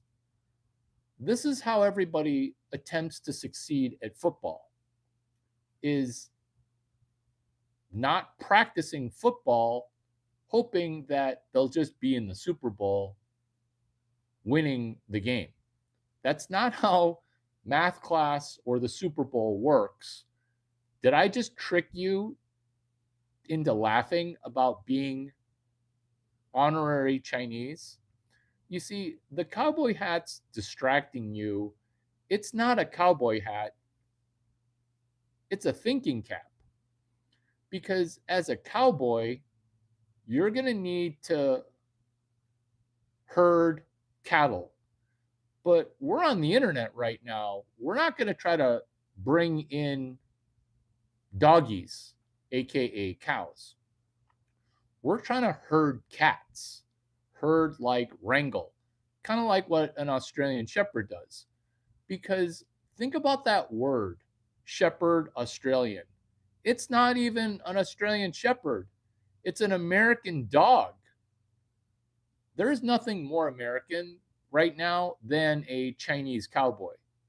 Because when you say Chinese cowboy, it's like an Australian shepherd, which is you can't get to be more of a sheep herding dog that is trying to wrangle and herd cats. Herding cats, collecting pussy, not letting the pussy get out of the bag. The pussy that got out of the bag, can you put pussy back into the bag? Oh, the cat's out of the bag. You can't put the cat back in the bag. What? People put the cat in the bag all the time. People put pussy, people manage pussy, people manage pussy like that. Larry, Larry, maybe you should just kiss it even though it's got a lot of stubble. How about we go take a shower and I'll help you shave your cha-cha? When you show up at a baseball game and you're playing shortstop and then you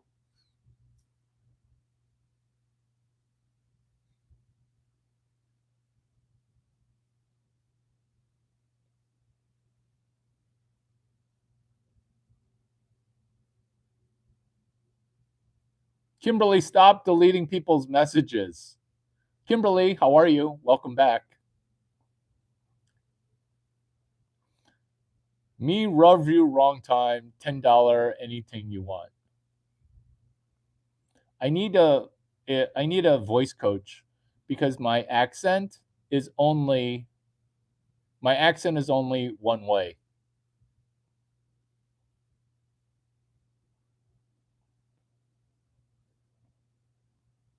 I am so behind on messages. I'll catch up.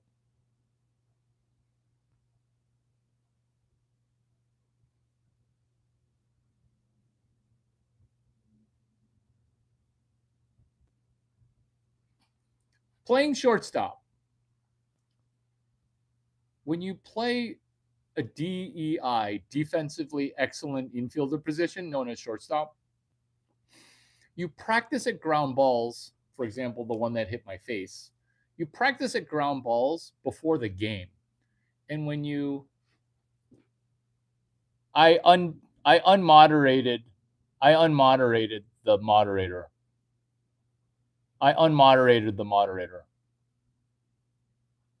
So you take practice ground balls. You take practice ground balls. Why wouldn't you take math class before math class? This is where the cowboy hat that doubles as my thinking cap affects you, where you get to be a unicorn, which is a compression algorithm. 10 jokes a stand up comedian shouldn't do, which is talk about physics, which is that's what a compression algorithm is the physics of a meme. So, meme like a political cartoon, memes, everyone loves them. Why does everybody love a meme? Because you're compressing and doing callbacks for things that you're watching, which is the guy from The Office holding a coffee cup that's saying, that's great, but I'm still going to need those Epstein files. Or the joke going over your head meme, or the all your models are broken meme. So these memes are just compression algorithms. And why are we talking about compression algorithms? Because 10 jokes you shouldn't do as a stand up comedian that I will do is I can make physics in a compression algorithm funny. How is it funny? Because that's what comedy is a interruption of the expected. That's what comedy is, which is why is there a unicorn over my head? It's a unicorn because when you convince blondes with big boobs to take math class one time before math class, now blondes are going to get a higher SAT score. Larry, why do I care about blondes and SAT scores? You should care because that was my first business. Larry, did you seriously tutor girls in high school? Because you're quite the pussy magnet. How did you deal with that? I tutored girls in high school when I was in high school because constantly people would ask me, how old are you in high school? Because everyone thought that I was 30 already. And I'm like, I'm a sophomore tutoring your senior girl. Because if I'm going to have to study for the PSATs or the SATs, why don't I go ahead and try to make money? Because hot girls who are 1 year older, Sheila, Becky, Elaine, Missy, those are the junior girls who decided that they're going to sexually empower a sophomore, which is tutoring the SATs while you're studying for the SATs. I'm not going to say killing 3 birds or 6 birds with one stone. What I am going to say is killing 50 birds with the one stone of why are blondes with big boobs not good at math, but then could be good at math? You'd be better at math if you just had a little bit of Chinese inside of you. If you just had a little bit of Chinese inside of you, you wouldn't get demoralized when you're trying to get your SAT score slightly higher. The thing that I discovered was that it's not that women are bad at engineering, math, and chess competitions. Chess, no T, not chest competitions, chess competitions. It's not due to gender. It's due to the fact that if you just had a little bit of Chinese inside of you, you'd ace it. Look at Sarah Park, Lisa Kim, Eileen Gu, Alyssa Liu. Look what happened. Look what happened. Well, look what happened. Look what happened. The reason it's 10 jokes a stand up comedian shouldn't do, but I'm willing to do, is it's politically unpopular to say, would you like a little bit of Chinese inside of you? Would you? Because then you'd know where to go at shortstop, because the catcher is telling the pitcher, and the pitcher is going to place the ball on the inside corner to a left-handed hitter. They're going to be pulling it up the middle. Therefore, you can lean towards that direction. What this is PQRST, which is also what makes comedy funny, which is preview, question, read, summarize, test. Damn, Larry. LOL, Missy. I know, right? Larry's, these jokes are a little convoluted. So, thank you for telling me that you've read fewer than 3 books in the last 10 years. That's okay that you read fewer than 1 book a year. That's okay. How many books have you read?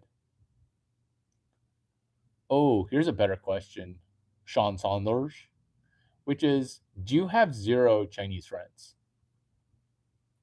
Larry, you are certified in the black comedy scene. I know. What a nice shaped cha-cha, not 5 o'clock shadows.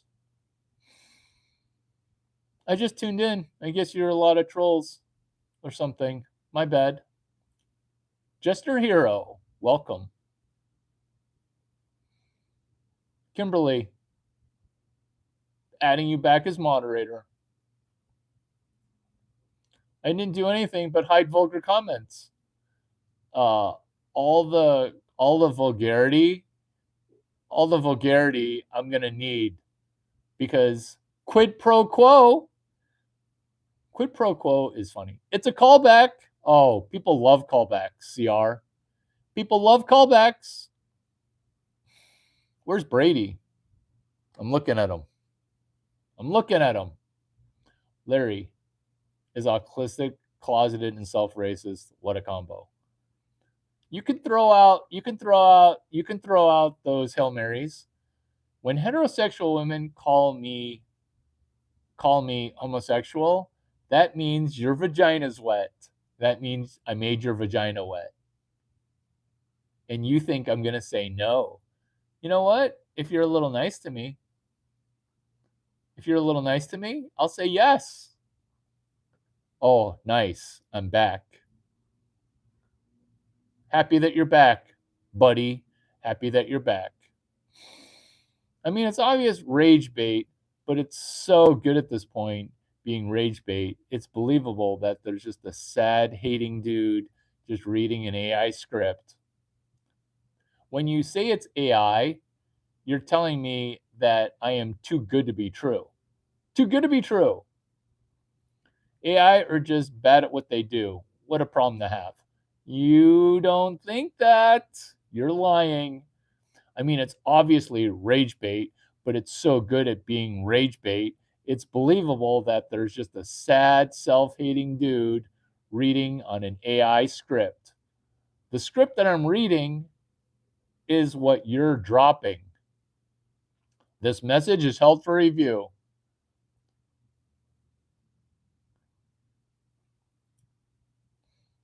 Did you feed her your Chinese cock? You know it.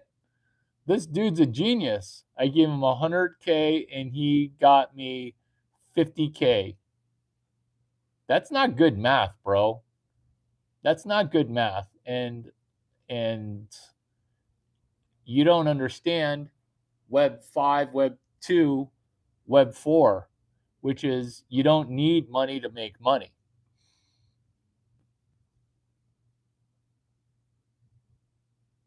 Gonna time you out for 10 seconds. This dude is definitely single.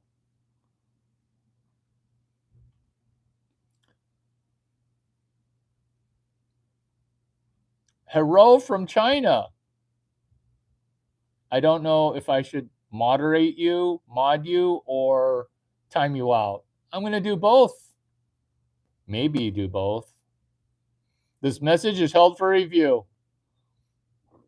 This guy got molested. I actually did get molested. I got molested by two women when I was 11. Of course, I was 6'1" and had a full mustache, so I guess I couldn't blame them. You know what? I am going to blame them because it kind of broke me. This noodle is lost. Just because you like marijuana doesn't mean that I have ever smoked it. Ooh, black people are not happy. I am black. LOL, make China horny. Right?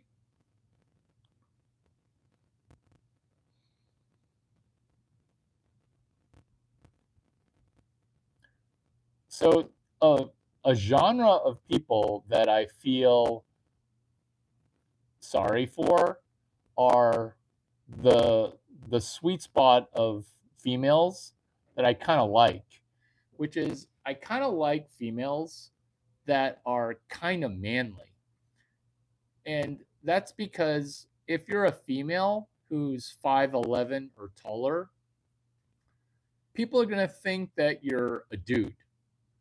And it's because of gender dysmorphia, because I think females who are 5'11", 6'1", or 6'2", or definitely 5'9", you know that girl who's 5'9", and she's been 5'9" ever since she was 12, and she never really got comfortable in her body, and her boobs kind of came in late, because no girl who's tall has giant boobs when she's young. That's just not what happens. Not that I would know. Maybe I do know. But her boobs will come in later. Whereas Shorty, who's a spinner, her boobs came in super early because she's compressed. She's just super short. She's just super short and she got big boobs. And then now, ratio wise, she seems like she has giant boobs. That's a girl who's going to get fat later because she's relying on the fact that she's got big boobs.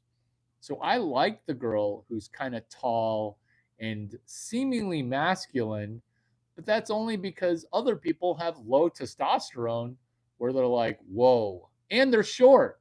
So if you're a short dude with low testosterone, you're not going to be happy with a tall girl who commands and requires a ton of testosterone.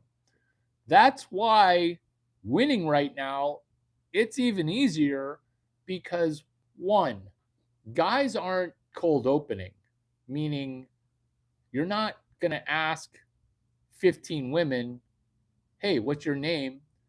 Hoping to meet one Heather. Two, guys have given up for the most part. That's called the black pill. YouTube constantly is trying to give me involuntary celibate content, constantly trying to pitch it, which is, hey, would you like to know why men have become melancholy?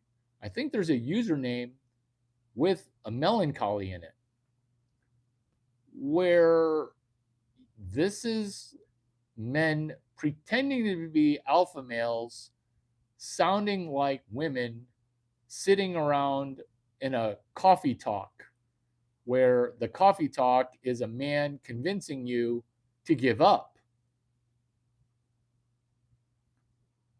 When a man's trying to convince you to give up or go on a sex fast where you're no longer going to have sex anymore, you sound like a woman who's trying to not have sex, saying, the next person I have sex with, I'm going to marry.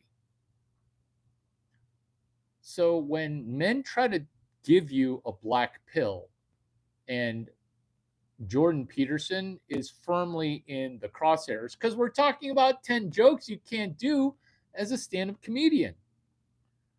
When you have a make your bed type of advice, and then they not only don't make their bed, but also are constantly using drugs, Jordan Peterson. What what men get is a mixed message. What men get is default black pill. Larry, what kind of philosophies do you have geared towards women?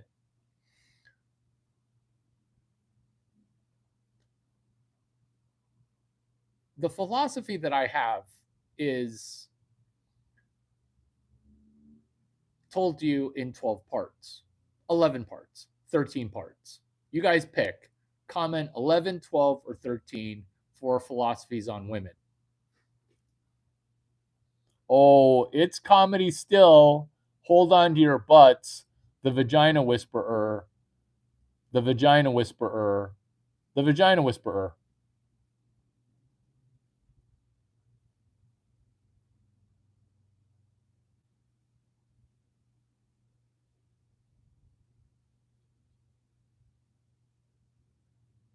There we go. Women philosophy. Let's go.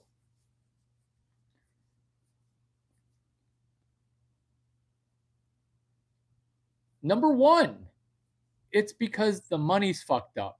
Number two, at this stage of US Empire and Roman Empire and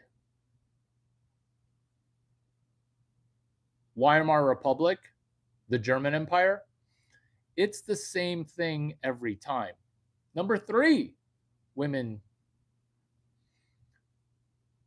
There's this thing called equilibrium, specifically a Nash equilibrium, which is what tolerance are you willing to tolerate when it comes to bad behavior? So when that equilibrium is violated, stuff seems crazy. To me, stuff is as normal as can be because remember, I'm the guy who's doing math constantly. And what is economics? It's not even rate of change, it's just buyers and sellers. Some people are buying stubble pussy, other people are selling stubble pussy. Oh, it's not so bad. Oh, it's bad. It's 6 a.m. You're going to go need to reshave. Number six, when you have words like incel, what you're saying is dudes that are not tens, not nines, not eights are default involuntarily celibate. When incel has entered the global lexicon, which is incel, involuntary celibate, what happens with the philosophy of women is completely disconnected from Caucasian males that are involuntarily celibate. The reason that the philosophy of women affects this is that during feminism, the penis centralizes. What is feminism? It's ubiquity in access of resources and men in a power struggle over men. That's feminism in a nutshell. Where initially it was feminism to be, hey, the 19th Amendment, why can't women vote? Why are slaves property? Who came up with this stuff? Who came up with this stuff? And then the the third wave of feminism realizes, oh my God, the dude who came up with the fifth web, Web 5, is now managing the third wave of feminism.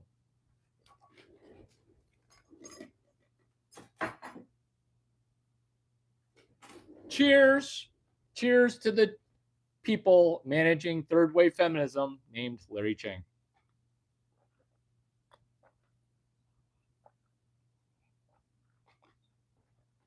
Larry, what are you talking about? What I'm talking about is this guy in Silicon Valley. He decided to slap a female CEO on it and turn it into a unicorn. This is Larry Chang batting 1,000 when it comes to blonde billionaire unicorns, which is you find some company, you slap a hot blonde female as CEO, and now you are a unicorn. Everybody's rich. You're welcome. But people took it a little too far. That's what happened with feminism. People took it a little too far. And to correct the grievous mistake that I made as the third institution of Silicon Valley in competition with Y Combinator and Stanford University, I am solving that problem with fifth wave feminism. What's fifth wave feminism? That's 4 videos that you've probably already watched, but you didn't ask yourself, oh my God, did Larry Chang just take over feminism? Because these are the jokes that you can't tell as a stand-up comedian on Netflix that you can tell on YouTube, which is feminism. Wouldn't it be great to just stay home and wash clothes? There's a washing machine. Cook food. There's an Instapot. In the oven, it's self-cleaning.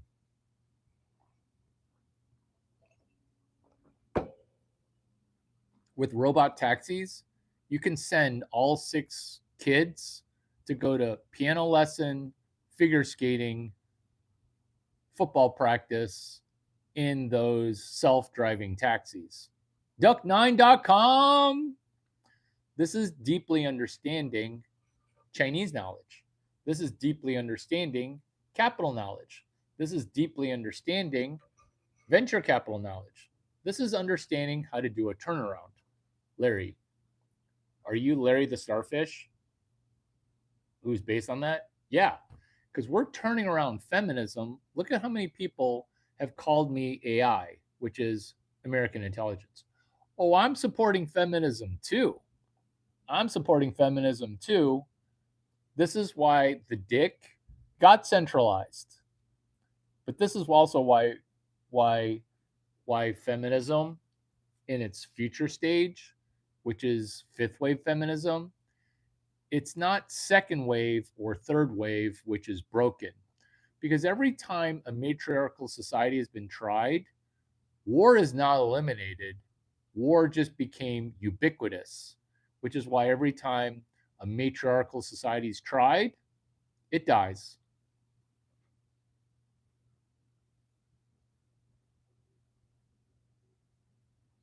Making you a moderator. Making you a moderator.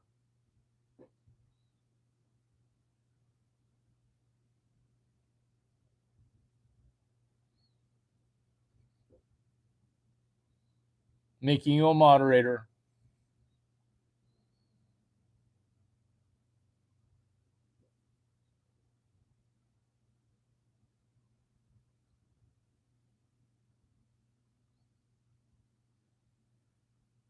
Catching up on messages.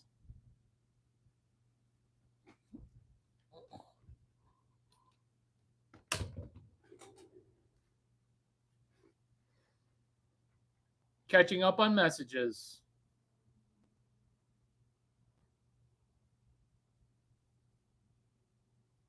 Charlie Jones has chimed in to say hi.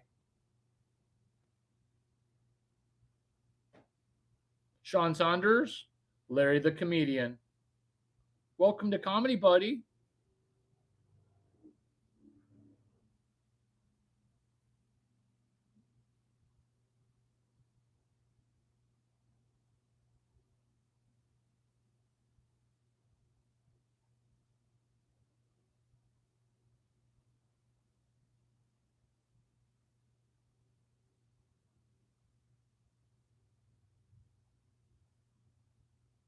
What's your OnlyFans?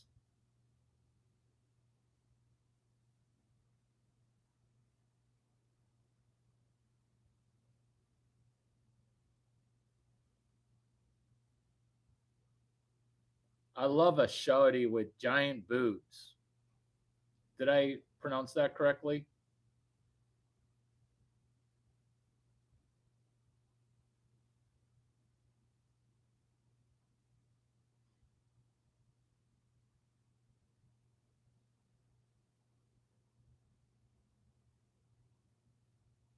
Can I check your location, please?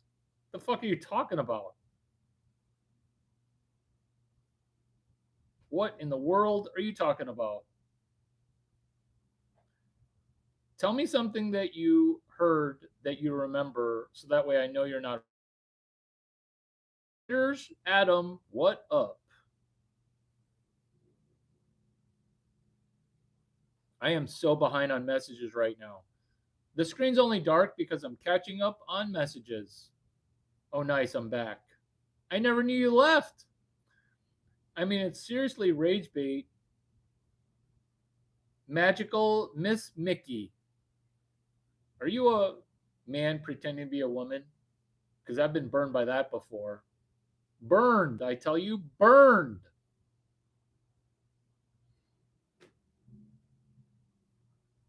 She thought so. Girl. 420. Smoke less pot, by the way. Smoke less pot. Marijuana is not good for you. Someone said this is scripted AI. Okay. What are you talking about, virgin?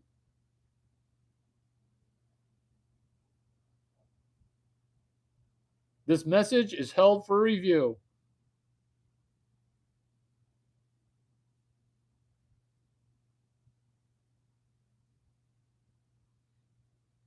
I'm so behind on messages. Comedy mic drop. Thank you.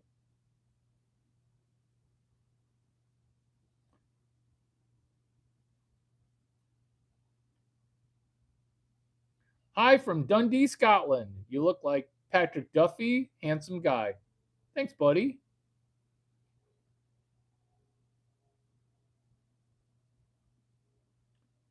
What do you mean there's zero continuous thought here? I'm reading on a script with an outline. Ooh, somebody's having a hard time paying attention. Somebody's having a hard time paying attention. Sir, homeless people spend more time in libraries than Asian math nerds. Yeah, we're not talking about quantity of time, we're talking about quality of time, plus number of hours reading. But you know what? If you're homeless and reading, good for you.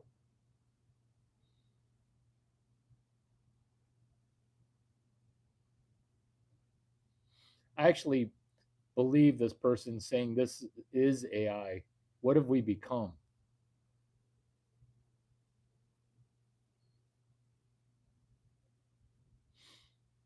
This is too funny. Weird fantasy to have, Larry, but okay. Mm, you can hypothesize that it's fantasy. You can hypothesize that.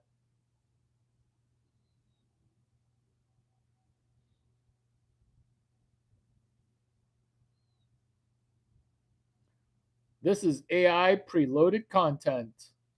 So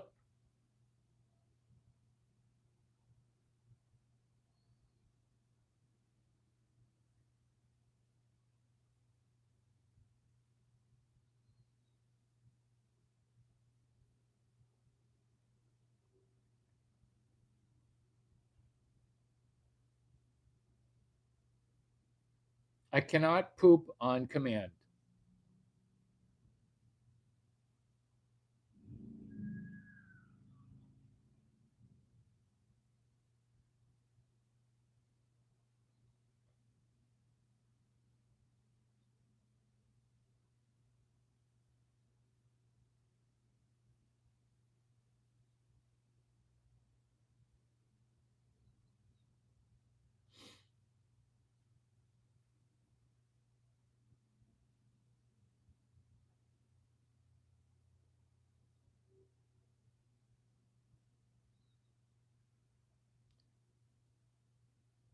Guys, this is top tier crowd work, right? Thank you. Thank you.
Let's go. Women philosophy in continuation.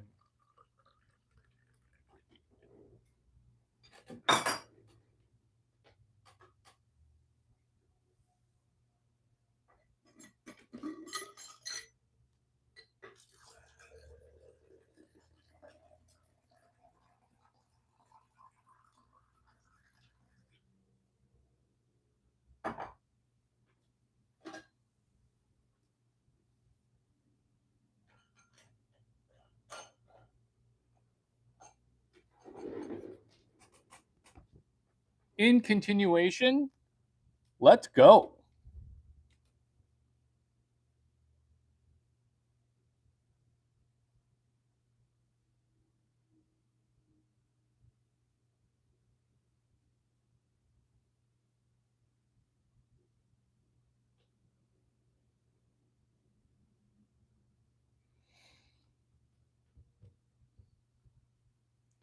So it's at this stage of empire crumbling that goes on repeat, which is women behaving the way that women do before the empire crumbles. This is a transitional time of power. This is this is capitulation. So the reason that these are 10 jokes that a stand-up comedian should not do is the bread and circus component. So bread and circus refers to Roman empires giving you free food, which isn't free, and free entertainment, which is meant to distract you. This is why all of these jokes have elements of orange pill. Notice I did not say red pill. Notice how many people are red pilled that speak. What's a red pill, Larry? Feminism's bad. What's a red pill? It's dinner dates suck. What's a red pill? Which is Larry the lobster. The reason that Larry the lobster, Ron, how are you? Welcome, is a red pill is lobster, Claudebot, Moltbot, Moltbook, OpenClaw, lobster. It connects to AI. So when it's a lobster, it's a waste product that they used to feed prisoners in Rhode Island, where it was lobster all the time. At this stage of an economy collapsing, there are winners and there are losers. Earlier, you may have forgotten, it's a Jewish business administration. You see, Jewish people get blamed for making money because this isn't the first time that Jewish people have seen the collapse. It's a religion without a country until recently. So, what happens is during chaos, think about how chaotic it is for 10 jokes that a stand up comedian shouldn't do, but are doing, which is the chaos of femininity. It's chaotic where heterosexual females aren't even performing heterosexual acts, which is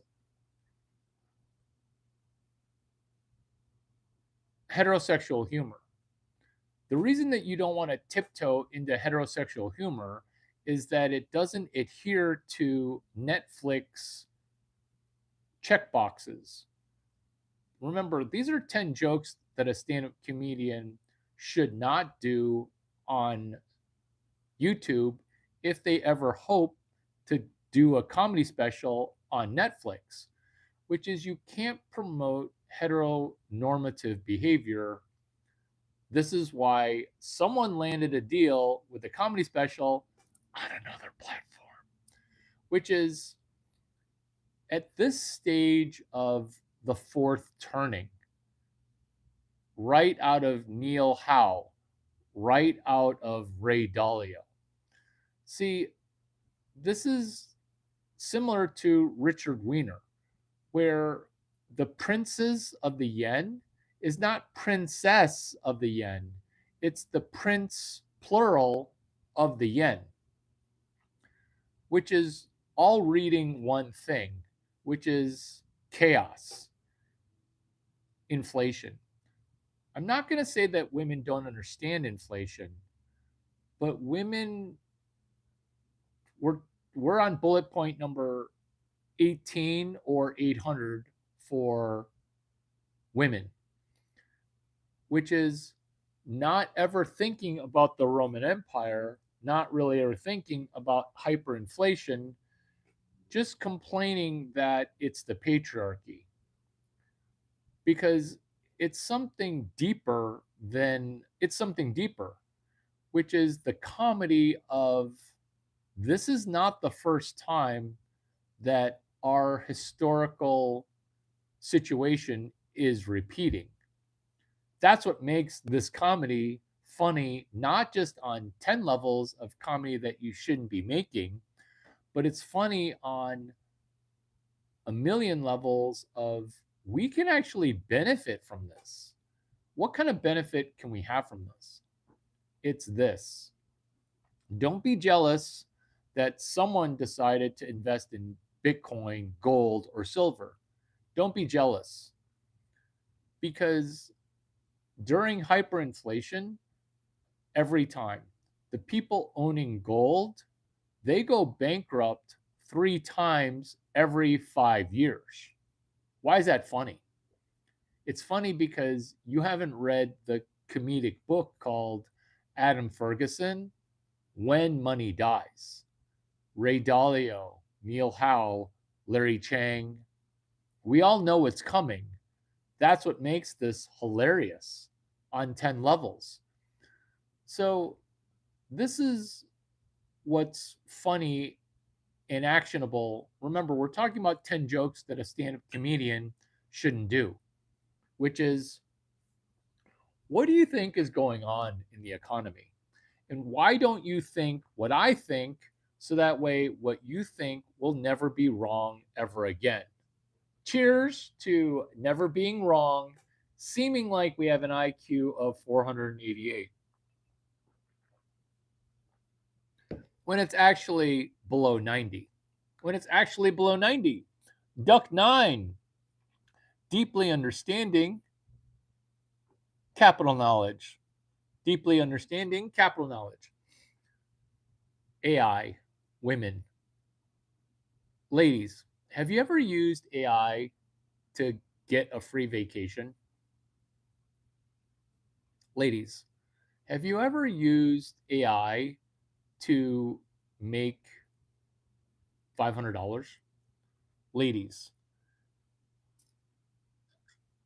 have you ever used AI to write a sequel book to the secret female fantasy called Morning Glory Milking Farm? Okay, this is not going to be two girls, one cup of knowledge. This is not going to be two girls, one Larry Chang. This is going to be an exit, an off ramp, a unplugging, a insight, which is why I brought my duck, which is why I brought my duck, which is why I brought my duck. His name is Dicky the Duck.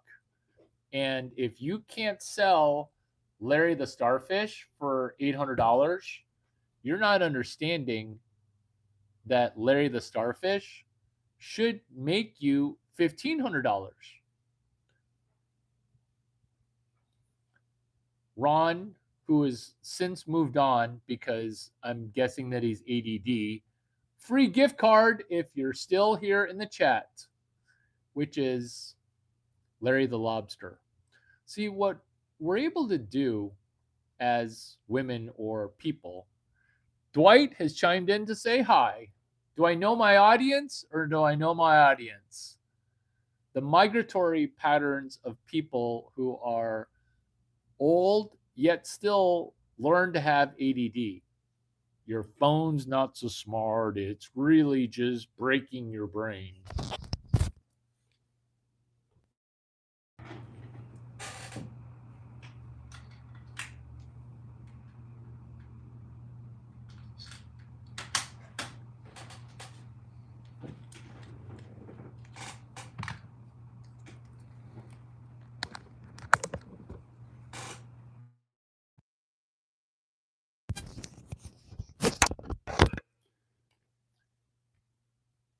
Using things that exist around us, a stuffed animal, another stuffed animal,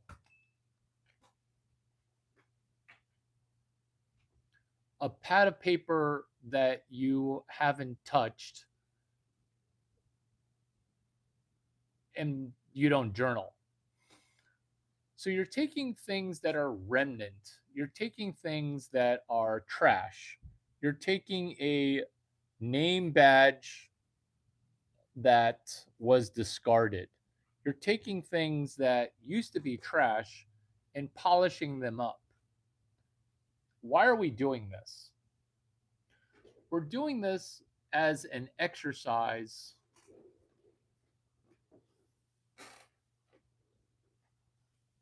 in the same way that I'm using a party hat from a party that I now wear as a hat, which is a cowboy hat. Larry, we're going to a Kentucky Derby party. You're going to need to buy a hat. I'm not really a big hat guy. We're all going to be wearing hats. Okay. How much does a Kentucky Derby hat cost? Hundreds of dollars. Why? Because they're selling hats to rich people that are going to wear it one time and then never wear it again. Okay. That sounds kind of like a ripoff, but I'll buy a couple. I'll buy a hat, a Kentucky Derby hat. But then I thought to myself while I was dreaming, I need a horse themed hat that I can wear to a party one time. And after I wear this hat, it'll constantly remind me that I bought a hat that I used one time. Whereas there's a cowboy hat from a prior party. I'm like, I'm just going to wear that. I mean, it's a horse themed event, the Kentucky Derby. I'm just going to wear a cowboy hat. Guess how many people at the Kentucky Derby party wore a cowboy hat. Zero. How does no one think to wear a cowboy hat to a Kentucky Derby party? I'm not talking about the Kentucky Derby to make you jealous of the fact that it's actually counterintuitively a fun party. I'm talking about the Kentucky Derby because there's a future party that you're going to have to go to. It's called the Great Depression, which is what's next. And it's funny because this is the kind of comedy that we're not allowed to tell. It's so apparent. There is no way to vote our way out of this. People are going to try. It never works to vote out of it. Is it going to work to war our way out of it? War like battles, war like World War I. That's not going to work this time either. What is going to work?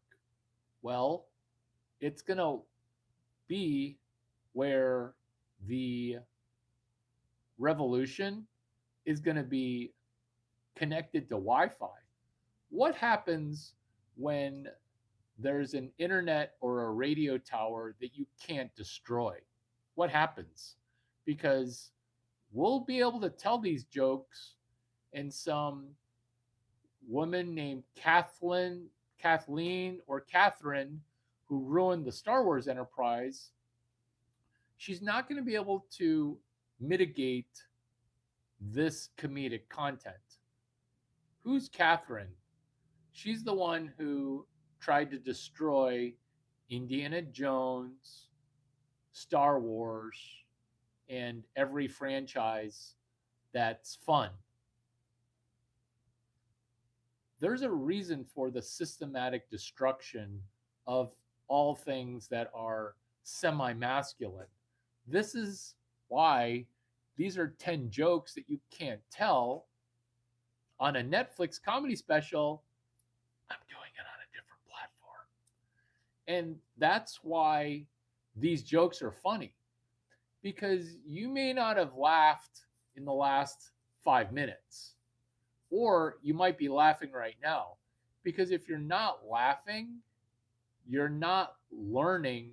And if you're not laughing, you're going to be worse off. Why is laughter important?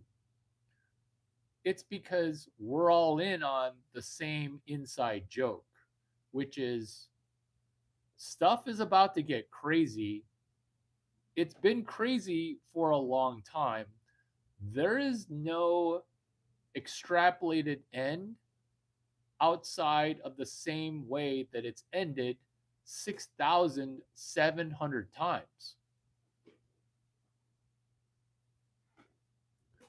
6,700 times, our experiment has come to the same conclusion. This is not a coincidence, because in the same way that I'm batting 1,000 when it comes to blonde billionaires with giant boobs who then become a unicorn, I'm saying you don't have to be blonde, you don't have to have big boobs, you can be a unicorn. Larry, you sound like a pyramid scheme. Larry, you sound like a Ponzi. So when people say pyramid or Ponzi, they're basically telling me that they're either white or they're black. Because Chinese people, they never think I'm in a Ponzi. They think I'm just doing deeply understanding Chinese knowledge. Deeply understanding Chinese knowledge, duck, DUCK, which is, why did you fall for Jewish people lending you money, you silly Goyam? Goyam School of Business, joke number 3. We're on joke number 7,000 right now. Maybe you're just joining in the first minute, but this comedy special, it's been going on for 145 minutes. Deeply understanding Chinese knowledge, deeply understanding credit knowledge, deeply understanding capital knowledge, deeply understanding venture capital knowledge, understanding turnarounds. So instead of asking your questions, why don't you react to the things that I'm talking about? But you can't help it. You can't help it. You just got to go into the Goyam, the Jew, the Jew and the Goyam.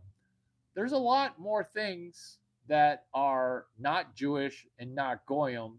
There's a giant world out there.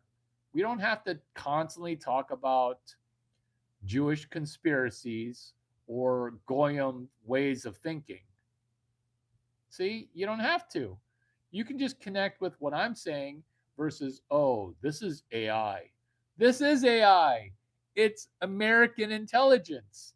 This is AI, which is American born Chinese intelligence, which is this your first Larry Chang video?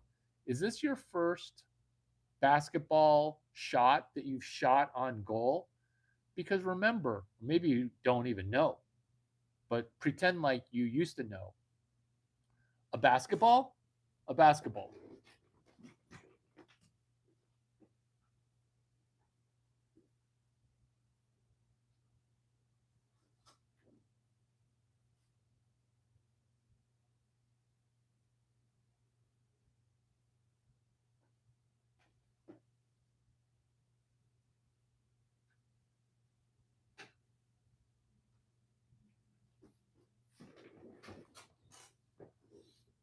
A basketball.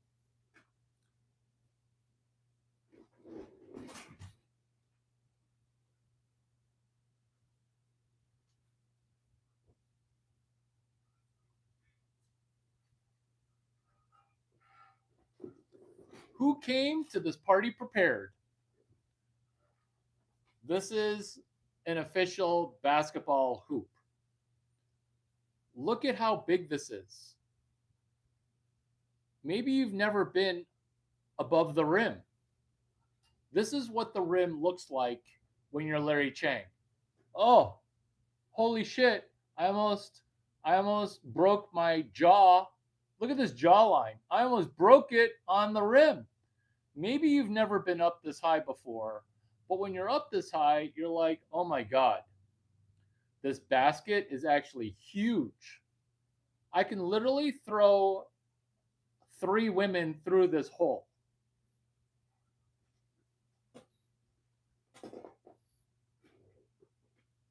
I'm going to hurt myself.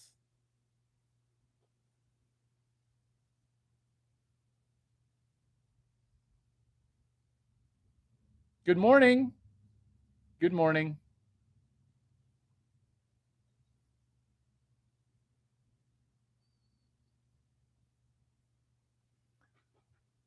So, when the basketball hoop is that ginormous, it's like the saying of standing at the beach, can you throw a ball into the ocean? Can you hit the broadside of a barn?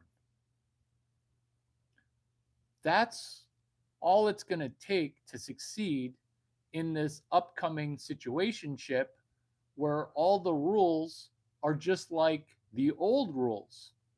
What are the old rules? The old rules are 10 jokes that you can't say because the media got super woke. 10 jokes, Larry, that you can't tell on Netflix. You can't tell those jokes on Netflix. I'm going to be cheating on Netflix with a different platform. Because there's a reason that Caucasian men are so demoralized right now. Now, I'm not going to say that I'm the Caucasian male whisperer, but that should be kind of obvious right now because who is the number one most Caucasian man in America right now? Who is the most Caucasian man in America? That would be who? Say it. Say his name. Say his name.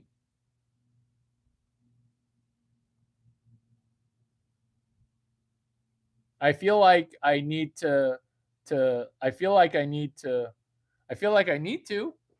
I feel like I need to. Although it's kind of going full skank and you kind of want to tiptoe into Skankville. I don't know if I want to be the CEO of the Legion of Skank. This is this is an opportunity for you. Get me on to the Legion of Skanks, and there's a financial reward for you, which is hey, you got to get this guy on your podcast. This guy's name is Larry Chang. Sounds like you just became an agent. Are you going to be an agent of American intelligence? I think you just did. What we're faced with here is, will you do a joke franchise? Because if you're blonde with giant boobs, you will say this: Larry, you held up that basketball rim and my vagina got wet. Why do you have a basketball rim? The reason I have a rim is to remind myself how ginormously easy it is to put it into the hole. When you think that a basketball barely fits into the hole, now you understand what it's like to be a 6'5" Chinese guy, where people say, oh my gosh, is it going to be too big? Because you're way too big for me. And then they don't even want to, they don't want to even know. Where I have to sell the fact that it's not as big as you might think it would be because of how tall I am. I mean, look at how big my hands are. Look at how big my hands are. So I have to say, oh, big hands, big feet. You know what that means?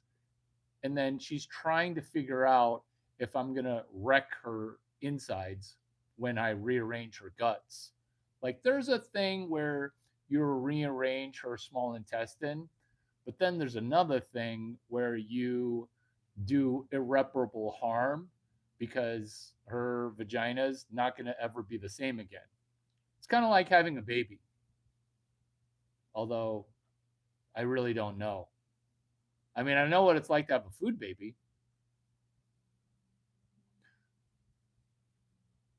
What what we're exploring here is, you think that everyone thinking that my penis is small is a bad thing. You'd think that everyone thinking that I'm smart because I'm Chinese, that that'd be a good thing. But sometimes it's topsy turvy. This is why I am stewarding people to be the Great Depression adjacent. Because, in the same way that this basketball hoop seems like it's too big to be regulation, I'm not going to say the layup comedy joke of things appear to be bigger when the erection is in your face. I'm not going to say this basketball hoop seems bigger because every basketball hoop is actually huge. What we're dealing with is the confidence. This is what it is. It's not pyramid scheme confidence, man. It's not Ponzi scheme confidence. That's some white and black mental and financial issues. Black people borrowing $2,000 and then never paying it back. Whereas I went before the Black Congressional Congress and I said, we shouldn't be going bankrupt and getting charged off for $2,000. We should be defaulting on the second mortgage of a house that we're buying for our mother or grandmother, because you can't repossess a house on a second mortgage. So you just have to delay the default. It's basically strategic default. This is my TED talk that I gave in front of Black Congressional Caucus. Larry, did you really speak to Black congressmen? Yeah, because the marshmallow test, it's the biggest problem, which is, why are you using a gun to steal money when you can just start a bank to steal money? The OCC, the Office of Control of the Currency, they're a government agency. They're super woke too. If you're black, half black, mulatto, or one quarter black, they'll just happily give you a bank charter because it's black people applying for a bank charter. What we're doing here is we're delaying gratification while we're having a fun time with some of these jokes that you're not going to understand on the first pass. This is why these are 10 jokes that you should never tell during stand-up comedy on Netflix, because I'm not going to dumb down my humor where 100 people out of 80 laugh 100% of the time. Larry, you just said 100 people out of 80. This is how I bat 1,000, because I'm not batting 1,000 when it comes to blonde billionaires with big boobs. I'm actually batting over 1,000. How does that work? It works like this. You might think that I'm single, and you might think that I'm never going to get married, but I am actually going to get married. I just need to date 5 more Victoria's Secret models, and then I'm going to settle in for the long snooze. The way that I date 5 more Victoria's Secret models atop of the Victoria's Secret models that I've already dated is to date you and then help you become a Victoria's Secret model. Everybody thinks, oh, you're just going to go to a Victoria's Secret fashion show and you're going to try to ask 7 of them to go on dates, and then 4 are going to say yes. That's how you think I'm going to try to date Victoria's Secret models. Boring plus weird, right? Weird. I mean, you're backstage with naked women asking them to go on a date, right? That's weird. But what if I were to front run your future Victoria's Secret modeling gig? What if I were to front run it?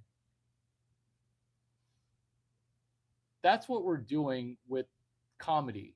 Is these are all jokes that somebody could have used AI to write. But it turns out AI is kind of retarded, kind of pansexual, kind of neurodivergent. Have you seen when OpenAI sings you a suicide lullaby? The Overton Window has shitted. What's the Overton Window? What's shitting? The Overton Window is before you couldn't even say certain words, such as lesbian. You couldn't say certain words, such as starfish. You couldn't say words such as hugging the wall or niggardly or Benjamin Franklin. Did I say Benjamin Franklin? I meant Andrew Hamilton. It doesn't matter.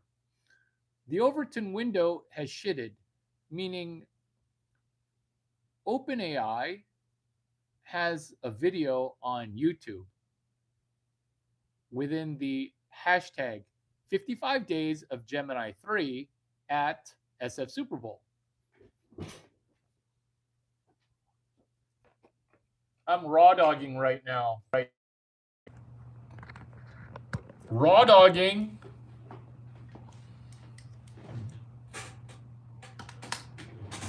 Raw dogging, if you're not American, is where raw dogging, if you're not American, is where you are doing it without protection. That's raw dogging.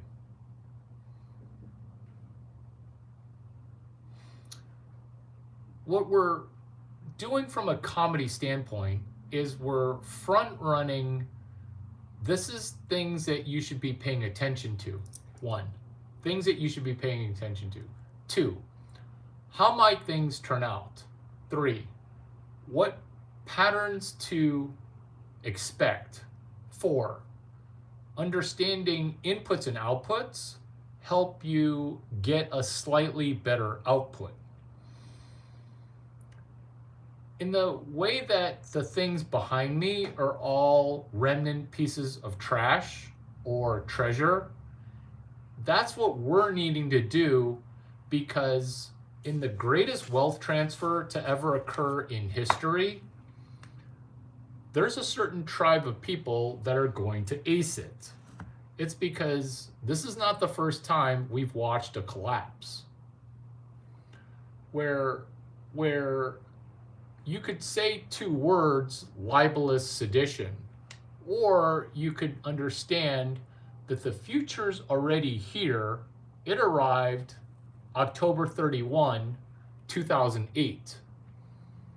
And when you don't understand the significance of that date, October 31, 2008, with the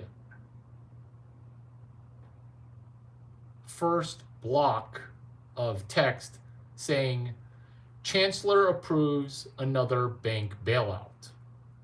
It's this. Because dating, it's topsy-turvy. Women are not handling it super well. Which is, what happens when our sugar daddy is causing us to go bankrupt? Larry, will you be my sugar daddy? This is stand-up comedy, which is your sugar daddy is causing you to go bankrupt. Is this Larry Chang and Shelby Sapp coming up with similar content March 15, 2025?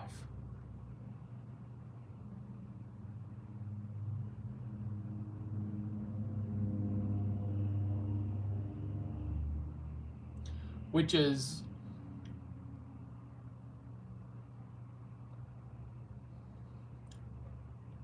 reverse sugar daddy. What is regular sugar daddy?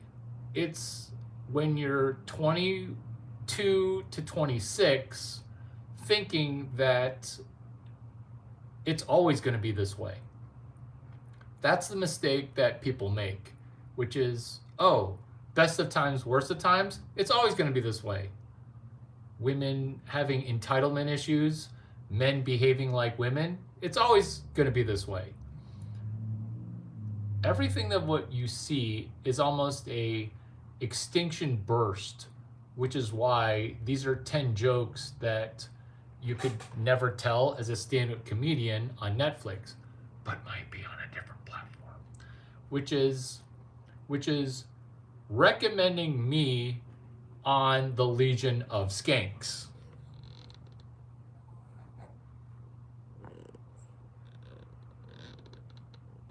Hello, Dr. Lesbian. How are you doing?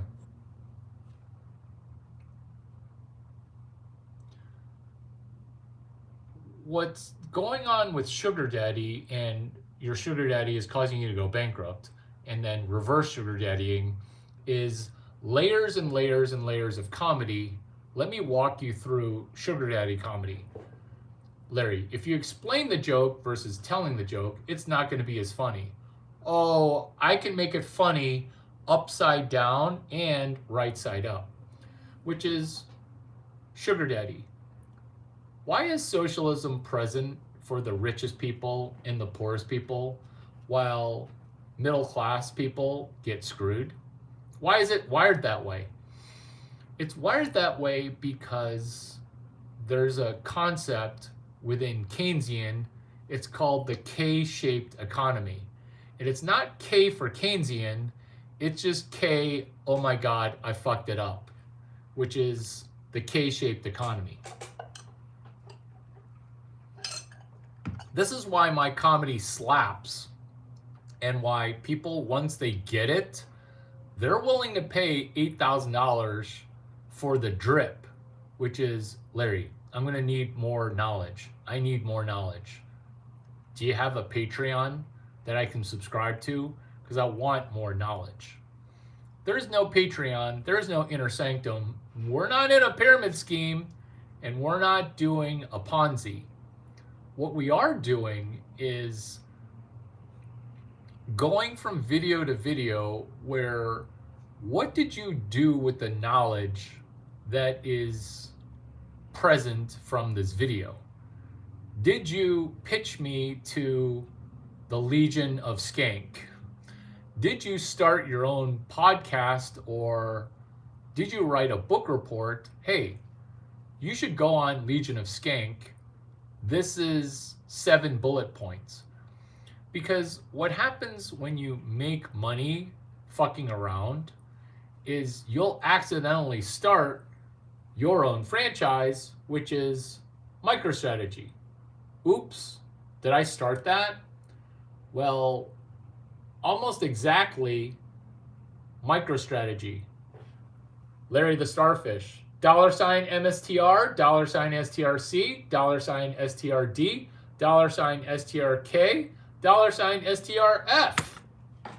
You see, that happened as a joke on February 5th. Is Strategy World 26 another hashtag that you refuse to financially benefit from?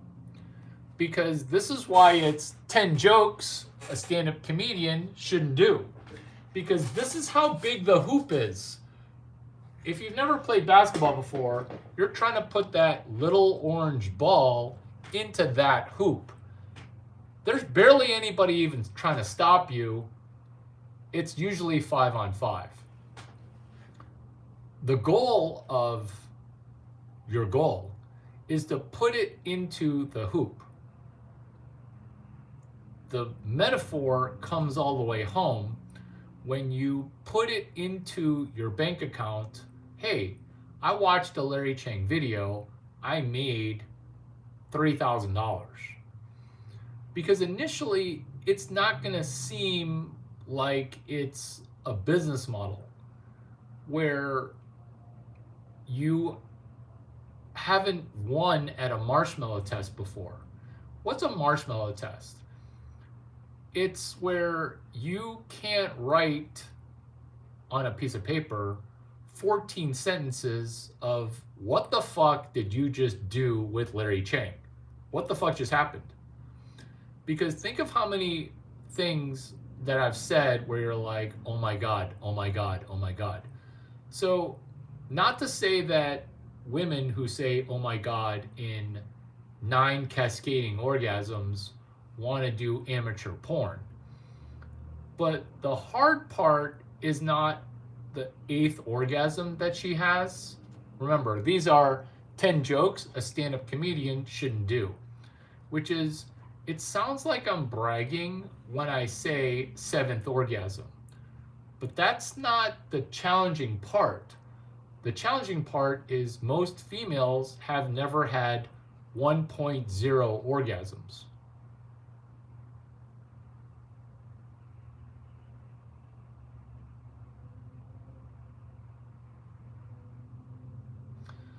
Why do women like Tiffany have 0.0 orgasms? Because Tiffany might be a man pretending to be a woman, pretending to be a man. Because that's her Ashkenazi mindset. Larry, are you helping Jewish girls come for the first time and overcoming their Jewish guilt in being with a non-Jew because he was violated when they were at Talmud study? It's kind of like Bible study, but for the Talmud. Talmud summer camp. these are 10 jokes you can't do as a stand-up comedian, which is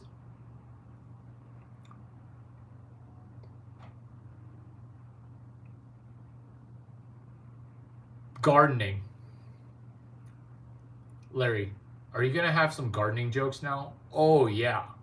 Which is plant propagation, which is us becoming distributors for mushrooms. I'm not talking about the psychedelic mushrooms, although you could try that as well. We're talking about mushrooms that you purchase from a store that you can then propagate and grow in media, in coffee grounds, on wood chips, within a substrate. So what we're in essence doing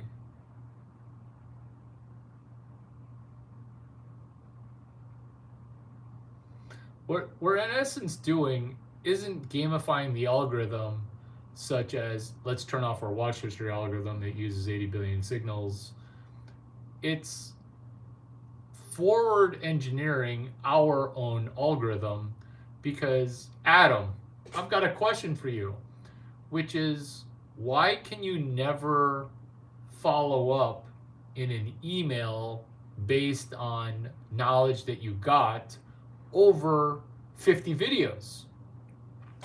If you just got paid $5,000 per video, that would be a noticeable improvement for your family and your family's finances. That would be a noticeable improvement. Where the one-to-one connection of your Q&A, where the video was off and the sound was on and no notes were taken. Because who takes notes at a comedy special? 10 jokes a stand-up comedian can't do. So one of the things that you can't do at a Dave Chappelle or Joe Rogan special, which is you can't hold up a video camera. You can't hold up a video camera. You can't hold up your phone. Your phone's got to go into a bag, a Faraday cage bag, where they're not letting you take video. So, what's more impactful than a video camera? Because a video camera in a venue with no cameras allowed, no cell phones allowed, what's more impactful? That would be taking notes with a Sharpie and a hot dog boat. What's a hot dog boat?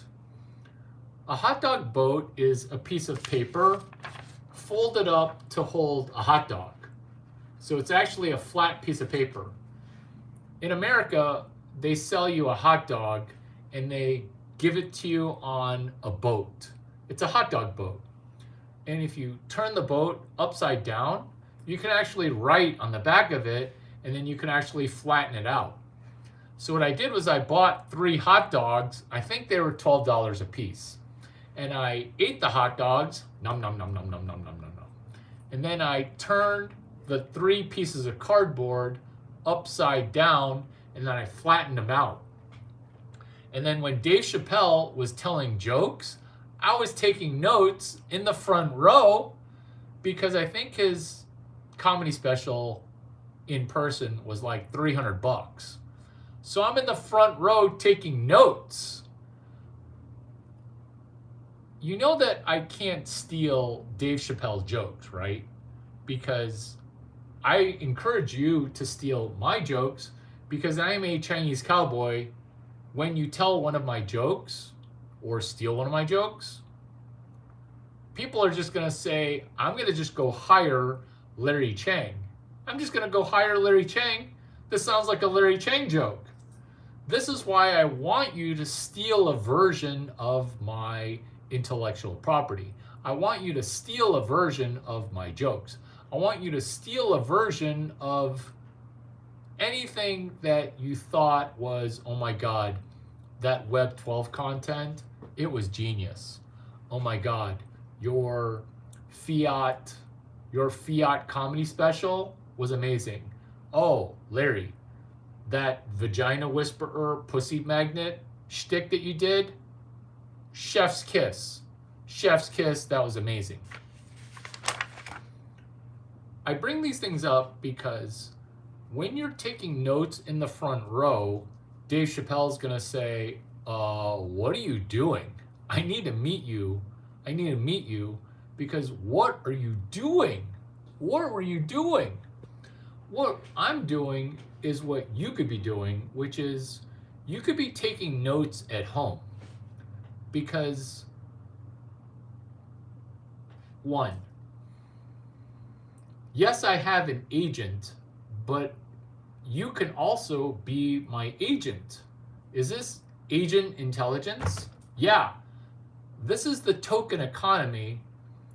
The economy, it's not dying. It's just morphed into something different. Kind of like what I'm doing with this basketball rim. Normally the basketball rim is attached. I knew that was gonna fall. Normally the basketball rim is used for basketball rim purposes. I'm repurposing a basketball rim to show you that the goal is huge. It's actually easy to hit the goal. Goal 1. Can you make $3,000 from this 170-minute comedy special? Because if you don't make at least $6,000, you're a fucking retard. 2, 10 jokes that you can't tell at a stand-up comedy special. You can't tell the audience, hey, you paid $0 to be here. Why don't you try to get paid $9,000? You can't do that. But you can do it standing in front of Stanford, which is Stanford Stram GT 353, Stanford Engineering 145, Stanford CS 183D, Stanford. Reminds me of 3 Asian dudes, Chinese dudes specifically. Sorry I said Asian. I know you Chinese people hate being called Asian. I know that. 3 Chinese dudes. Ed Chen, Bruce Wang, Larry Chang. Ed Chen, Bruce Wang, Larry Chang. John Teo, Tim Chang, Larry Chang. Ed Chen, Bruce Wang, Larry Chang. John Teo, Tim Chang, Larry Chang. It's all 6'2" or 6'3" or 6'5" dudes who are a little too good looking to be heterosexual. Just a little too good looking to be heterosexual. You know those kind of guys? Where you're like, don't you ever get bored of vagina? You must get bored of vagina. There's no way that you are not bored of vagina. I saw you at a party. You're saying no to some really, really, really hot girls. There's a Quora written about you. What's Quora? That's Adam's company. It's what AI is run on, which is AI, Web 12, is run on Web 1, which is websites. AI, artificial intelligence. All it does is reads a book and then regurgitates the book.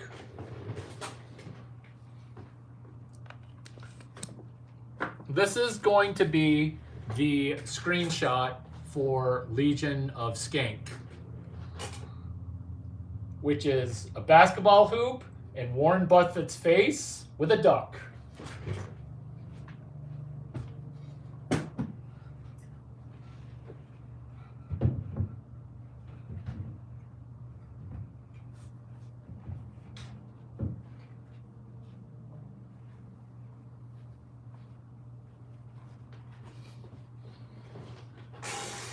The greatest salesman in the world? That would be Larry Chang. Look, I brought in a special guest.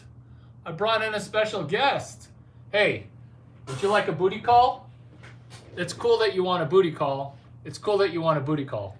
Because guess what? You're going to need to bring over a totem. You're going to need to bring over a totem. What totem are you going to bring over? Are you going to bring over a Shih Tzu for my dog to have sex with? Brady, do you have to poo? It's almost time to poo. Because the totem is going to be some form of stuffed animal. Some form of stuffed animal.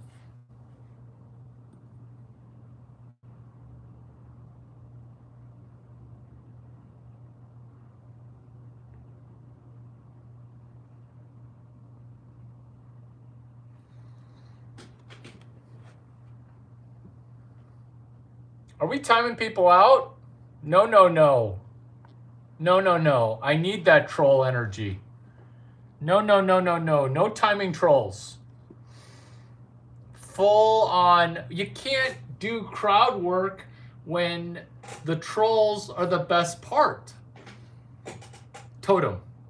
So when you bring a totem, it's a totem pole. What is a totem pole? It's worshiping false idols, but I need to know what false idols you're worshiping so that way I can turn you around and get you to start believing in Jesus, which is 10 things, 10 jokes a stand-up comedian shouldn't do. Jesus comedy. Why is Jesus comedy that you can't do? Because it's anti-Semitic? Question mark?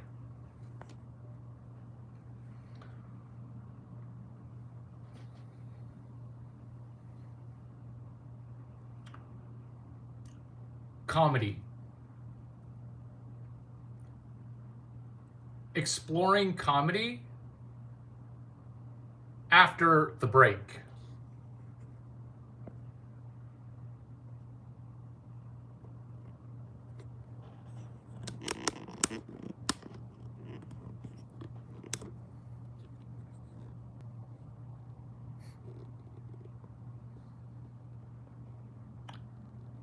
Whatever happened to the money I gave you, Duck D's? I gave you money.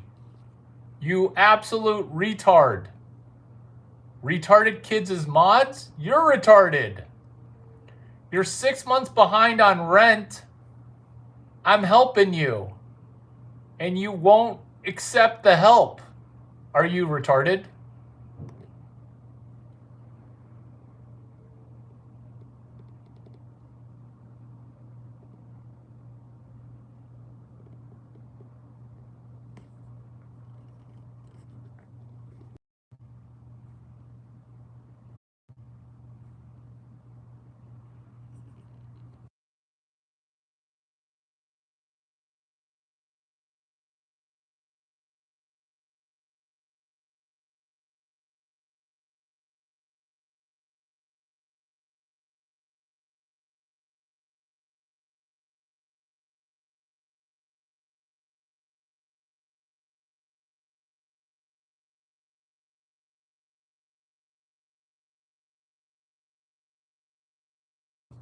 My dog has to poo.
We're back. We are so back.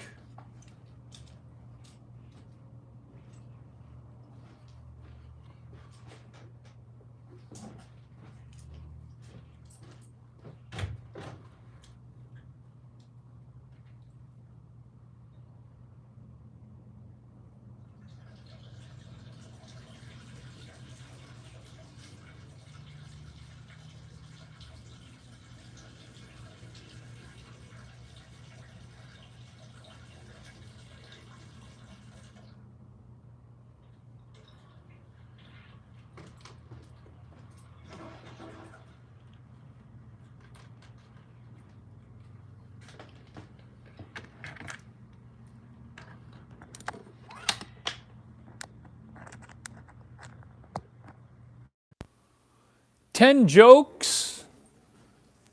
10 jokes that we can't tell, but we should be able to tell. 10 jokes stand-up comedians shouldn't do.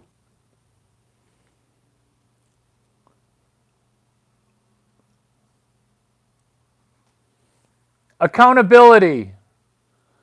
That's what makes these forms of comedy funny, is accountability. The accountability of an orgasm. And this is not pressure if you've never had an orgasm without another person in the room, ladies. Yeah, I'm looking at you. The reason that you can make this joke now that you used to not be able to is mastering your own brain. I almost said masturbatory, but what you fathom in flicking bean is it's not just surface. It's plunging the depths of your own psyche in getting to 1.0 orgasm with another person in the room. This would occur how? By tiptoeing our way into phone sex, but not city to city phone sex, room to room phone sex. Larry, are you saying that we're going to be in the same room having phone sex, and that's going to be my first orgasm with a person in the room? Do you see how it's like spooning with a safety pillow, except that safety pillow, it's actually more dangerous because your safety pillow, that's not a pillow and that's not very safe. That's what it means to do an orgasm over the phone when you're in the other room. Have you seen those horror movies? We did a caller ID trace. Your orgasm is coming from bum bum bum inside your own brain. The horror movie, bum bum bum. The killer in the horror movie, he's calling you from inside the house. What's something that's outside of the house and now is inside the house? That would be an external API. What's an external API? It's this. It's that piece of paper called What They Don't Teach You at Harvard Business School. They used to teach you at Harvard Business School. That's where the external API got kicked out of the house, and then people say, hey, wasn't this class good before? What made it bad? Now you understand orgasm. Now you understand fake orgasm.